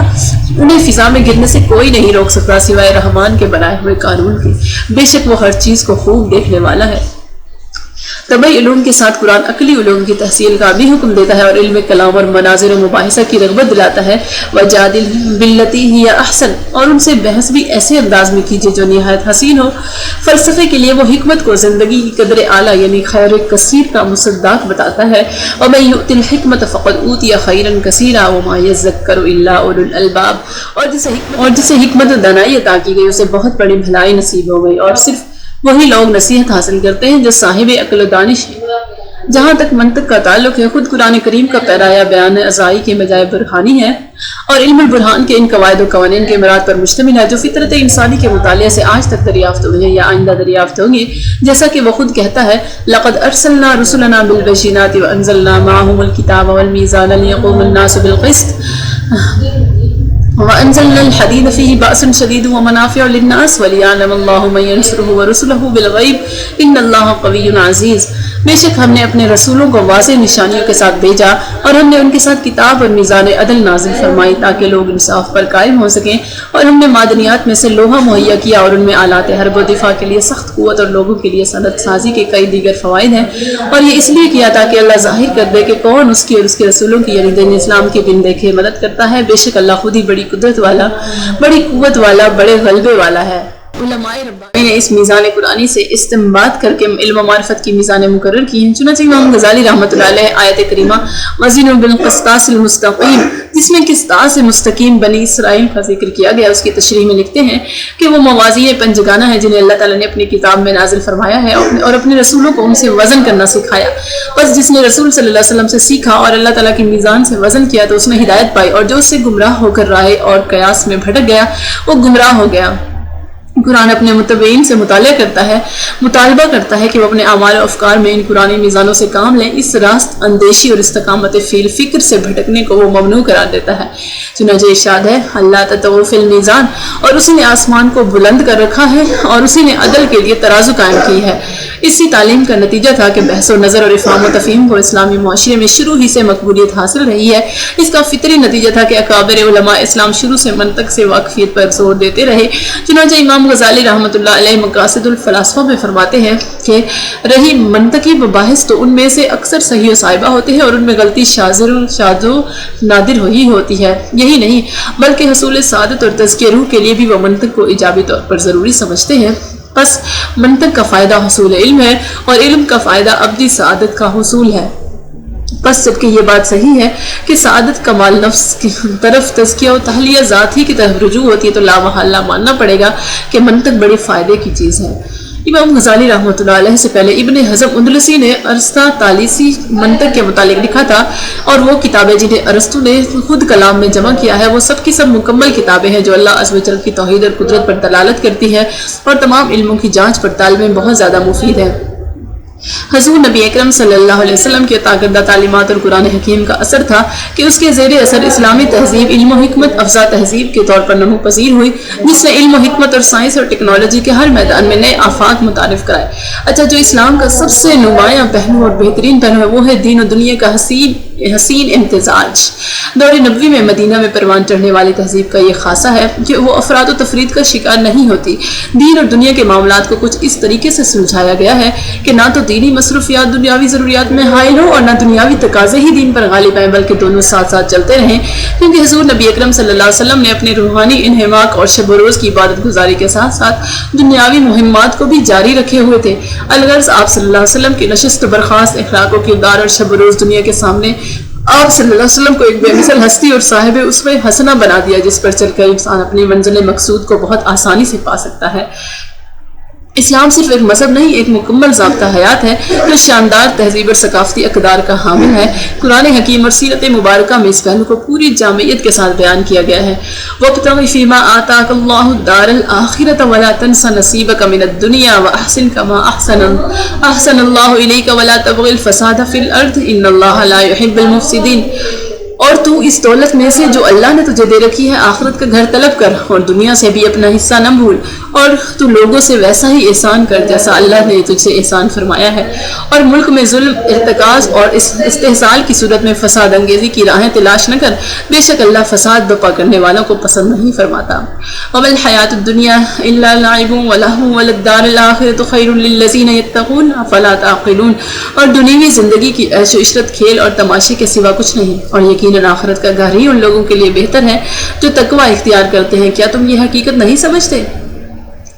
یا ایھا الذین آمنوا اذا نودی للصلاۃ من یوم الجمعۃ فاسعوا الی ذکر اللہ وذروا البیع ذلکم خیر لکم ان کنتم تعلمون فاذا قضیتم الصلاۃ فانتشروا فی الارض وابتغوا من فضل اللہ واذکروا اللہ کثیرا لعلکم تفلحون واذا رأوا تجارۃ او لہوا انفضوا الیہا وترکوک قائما قل ما عند اللہ خیر من اللہو ومن التجارہ واللہ خیر الرازقین۔ اے ایمان والو، جب جمعہ کے دن جمعہ کی نماز کے لیے اذان دی جائے تو فوراً اللہ کے ذکر یعنی خطبہ و نماز کی طرف تیزی سے چل پڑو اور خرید و فروخت یعنی کاروبار چھوڑ دو، یہ تمہارے حق میں بہتر ہے اگر تم علم رکھتے ہو۔ پھر جب نماز ادا ہو چکے تو زمین میں منتشر ہو جاؤ اور پھر اللہ کا فضل یعنی رزق تلاش کرنے لگو اور اللہ کو کثرت سے یاد کیا کرو تاکہ تم فلاح پاؤ۔ اور جب انہوں نے کوئی تجارت یا کھیل تماشا دیکھا تو اپنی حاجت مندی اور معاشی تنگی کے باعث اس کی طرف بھاگ کھڑے ہوئے اور آپ کو خطبہ میں کھڑے چھوڑ گئے۔ فرما دیجئے جو کچھ اللہ کے پاس ہے وہ کھیل سے اور تجارت سے بہتر ہے اور اللہ سب سے بہتر رزق دینے والا ہے۔ حضور نبی اکرم صلی اللہ علیہ وسلم نے ارشاد فرمایا کہ اپنے گھر میں بھی نماز پڑھ، اس سے تیرے گھر کی برکت میں اضافہ ہوگا، اور میری امت میں سے جسے تو ملے اسے سلام کر، اس سے تیری نیکیوں میں اضافہ ہوگا۔ اپنے گھروں کو نمازوں سے سجاؤ اور ان کو قبرستان نہ بناؤ، اپنے گھروں کو قبرستان نہ بناؤ، اور شیطان اس گھر سے بھاگتا ہے جس میں سورہ بقرہ کی تلاوت کی جائے۔ اسی طرح فرمایا کہ جب تم میں سے کوئی شخص اپنی مسجد میں نماز پڑھ لے تو اپنی نمازوں کا کچھ حصہ اپنے گھر پڑھنے کے لیے بھی رکھ لے، کیونکہ اللہ تعالیٰ اس کی نمازوں کی وجہ سے اس کے گھر میں برکت فرماتا ہے۔ گھر کی نماز ایک نور ہے، تم گھروں کو روشن کیا کرو۔ اسی طرح فرمایا کوئی گھر سے باہر نکلنے والا ایسا نہیں ہے کہ جب وہ گھر سے باہر نکلتا ہے تو اس کے ساتھ دو جھنڈے ہوتے، ایک جھنڈا فرشتے کے ہاتھ میں اور دوسرا جھنڈا شیطان کے ہاتھ میں۔ بس اگر وہ اللہ تعالیٰ کی رضا کی خاطر گھر سے باہر نکلا تو فرشتے کے جھنڈے تلے رہے گا، اور جب تک وہ گھر میں واپس نہیں لوٹ آتا، اور اگر وہ ایسے کام کے لیے نکلا جس میں اللہ تعالیٰ کی ناراضگی ہے تو شیطان جھنڈا لے کر اس کے پیچھے پیچھے چلے گا، اور وہ اس وقت تک شیطان کے جھنڈے تلے رہے گا جب تک کہ وہ گھر واپس نہیں لوٹ آتا۔ اللہ تعالیٰ لعنت بھیجے اس شخص پر جو ہجرت کے بعد جنگل میں مقیم ہو، اور اللہ تعالیٰ لعنت بھیجے اس شخص پر جو ہجرت کے بعد جنگل میں مقیم ہو، سوائے فتنہ کے دنوں میں۔ پس فتنہ کے دنوں میں بدعوت کی زندگی فتنہ میں قائم رہنے سے بہتر ہے۔ علماء کرام اللہ کے بندوں پر رسولوں کے امین اور حفاظت دین کے ذمہ دار ہیں، بشرطے کہ وہ اقتدار سے گھل مل نہ جائے اور دینی تقاضوں کو پس انداز کرتے ہوئے دنیا میں نہ گھس پڑے۔ لیکن جب وہ حکمرانوں سے شیر و شکر ہو گئے اور دنیا میں گھس گئے تو انہوں نے رسولوں سے خیانت کی، پھر ان سے بچو اور ان سے ڈرو۔ اسلام میں دین و دنیا کی وحدت زندگی کا وہ تصور ہے جس کی اہمیت سے آج تک مغربی ذہن کما حق ہو آشنا نہیں ہوا۔ دین کو دنیا کی کامیابی کے لیے رکاوٹ تصور کرنے والے مغربی مفکر اس امر کو تسلیم کرنے میں آج بھی مشکل کا شکار ہیں کہ دین کے ساتھ اسلام نے دنیا کی کامیابی کس طرح حاصل کی۔ اسلام تباہ ہوتے ہوئے شامی معاشرے کا آفاقی مذہبی ادارہ بننے میں کامیاب ہو گیا، باوجود اس کے کہ اس نے اپنے ابتدائی مرحلے پر پہلے ذکر کردہ تمام مذاہب کی نسبت واضح طور پر سیاسی ساز باز کر لی تھی۔ بلا شبہ اسلام نے اپنے بانی ہی کی زندگی میں سیاسی سازگاری کو اختیار کر لیا تھا۔ پیغمبر حضرت محمد صلی اللہ علیہ وسلم کی عوامی زندگی واضح طور پر دو مختلف اور ظاہراً متضاد حصوں پر مشتمل ہے۔ پہلے میں وہ پرسکون طریقے سے مذہبی تعلیمات کی تبلیغ کر رہے تھے، اور دوسرے حصے میں سیاسی اور عسکری طاقت کی تعمیر کر رہے تھے، اور اس طاقت کو مؤثر طریقے سے استعمال کر رہے تھے جو عام طور پر دوسری صورتوں میں مذہب کے لیے تباہ کن ثابت ہوئی تھی۔ مدنی زندگی کے دوران محمد صلی اللہ علیہ وسلم نے اپنی نئی تشکیل کردہ مادی طاقت کو اپنی مذہبی تعلیمات سے عملی نفاذ کے لیے، جن کا وہ پہلے مکہ سے مدینہ ہجرت کرنے سے قبل ابلاغ کر چکے تھے، استعمال کیا۔ اس منظر نامے کے مطابق تو ہجرت کو اسلام کے زوال کا نشان ہونا چاہیے تھا، نہ کہ اس کے مقدس آغاز کا نشان۔ ہم اس مشکل ترین حقیقت کی کس طرح وضاحت کریں کہ ایک ایسا مذہب جو دنیا میں قبائلی جنگی گروہ کے ایک جنگجو عقیدے کے طور پر شروع ہوا، کس طرح آفاقی مذہبی ادارہ بننے میں کامیاب ہوا، باوجود یہ کہ یہ مذہب ایک ایسی روحانی دشواری اور رکاوٹ کے تحت شروع ہوا جس کے تحت اپنی تمام تر سابقہ مثالوں کے مطابق اس کی پیش رفت غیر متوقع تھی۔ اچھا، اس کی 21ویں جو نمایاں پہلو ہے وہ ہے تہذیبی شناخت کا تحفظ۔ حضور نبی اکرم صلی اللہ علیہ وسلم نے صرف ایک ہی تہذیب کی بنیاد ہی نہ رکھی جس کو اس کے بقا اور دوام اور تسلسل کے لیے آپ نے تہذیبی شناخت کے تحفظ پر زور دیا ہے، اور دنیا کی مختلف تہذیبوں کے مقابل اسلام کی الگ شناخت کو قائم رکھنے اور اس کی حفاظت کرنے کا حکم دیا ہے۔ حضور نبی اکرم صلی اللہ علیہ وسلم نے ارشاد فرمایا کہ اے گروہ انصار، سرخ اور زرد رنگ میں رنگے جاؤ مگر اہل کتاب کی مخالفت کرو۔ راوی بیان کرتے ہیں کہ پس ہم نے عرض کیا کہ یا رسول اللہ، بے شک اہل کتاب شلوار پہنتے اور تہ بند نہیں باندھتے۔ پس آپ صلی اللہ علیہ وسلم نے فرمایا شلوار بھی پہنو اور تہ بند بھی باندھو اور اہل کتاب کی مخالفت کرو، بڑھاپے کو بدلو اور یہودیوں کی مشابہت نہ رکھو۔ اسی طرح جب تمہارے پاس دو کپڑے ہوں تو ان کے ساتھ نماز پڑھا کرو، اور جب ایک ہی ہو تو اسے تہمت کی طرح باندھ لو اور اسے یہودیوں کی طرح نہ لٹکاؤ۔ اسی طرح فرمایا کہ یہود کی مخالفت کرو کیونکہ وہ جوتوں اور موزوں کے ساتھ نماز نہیں پڑھتے۔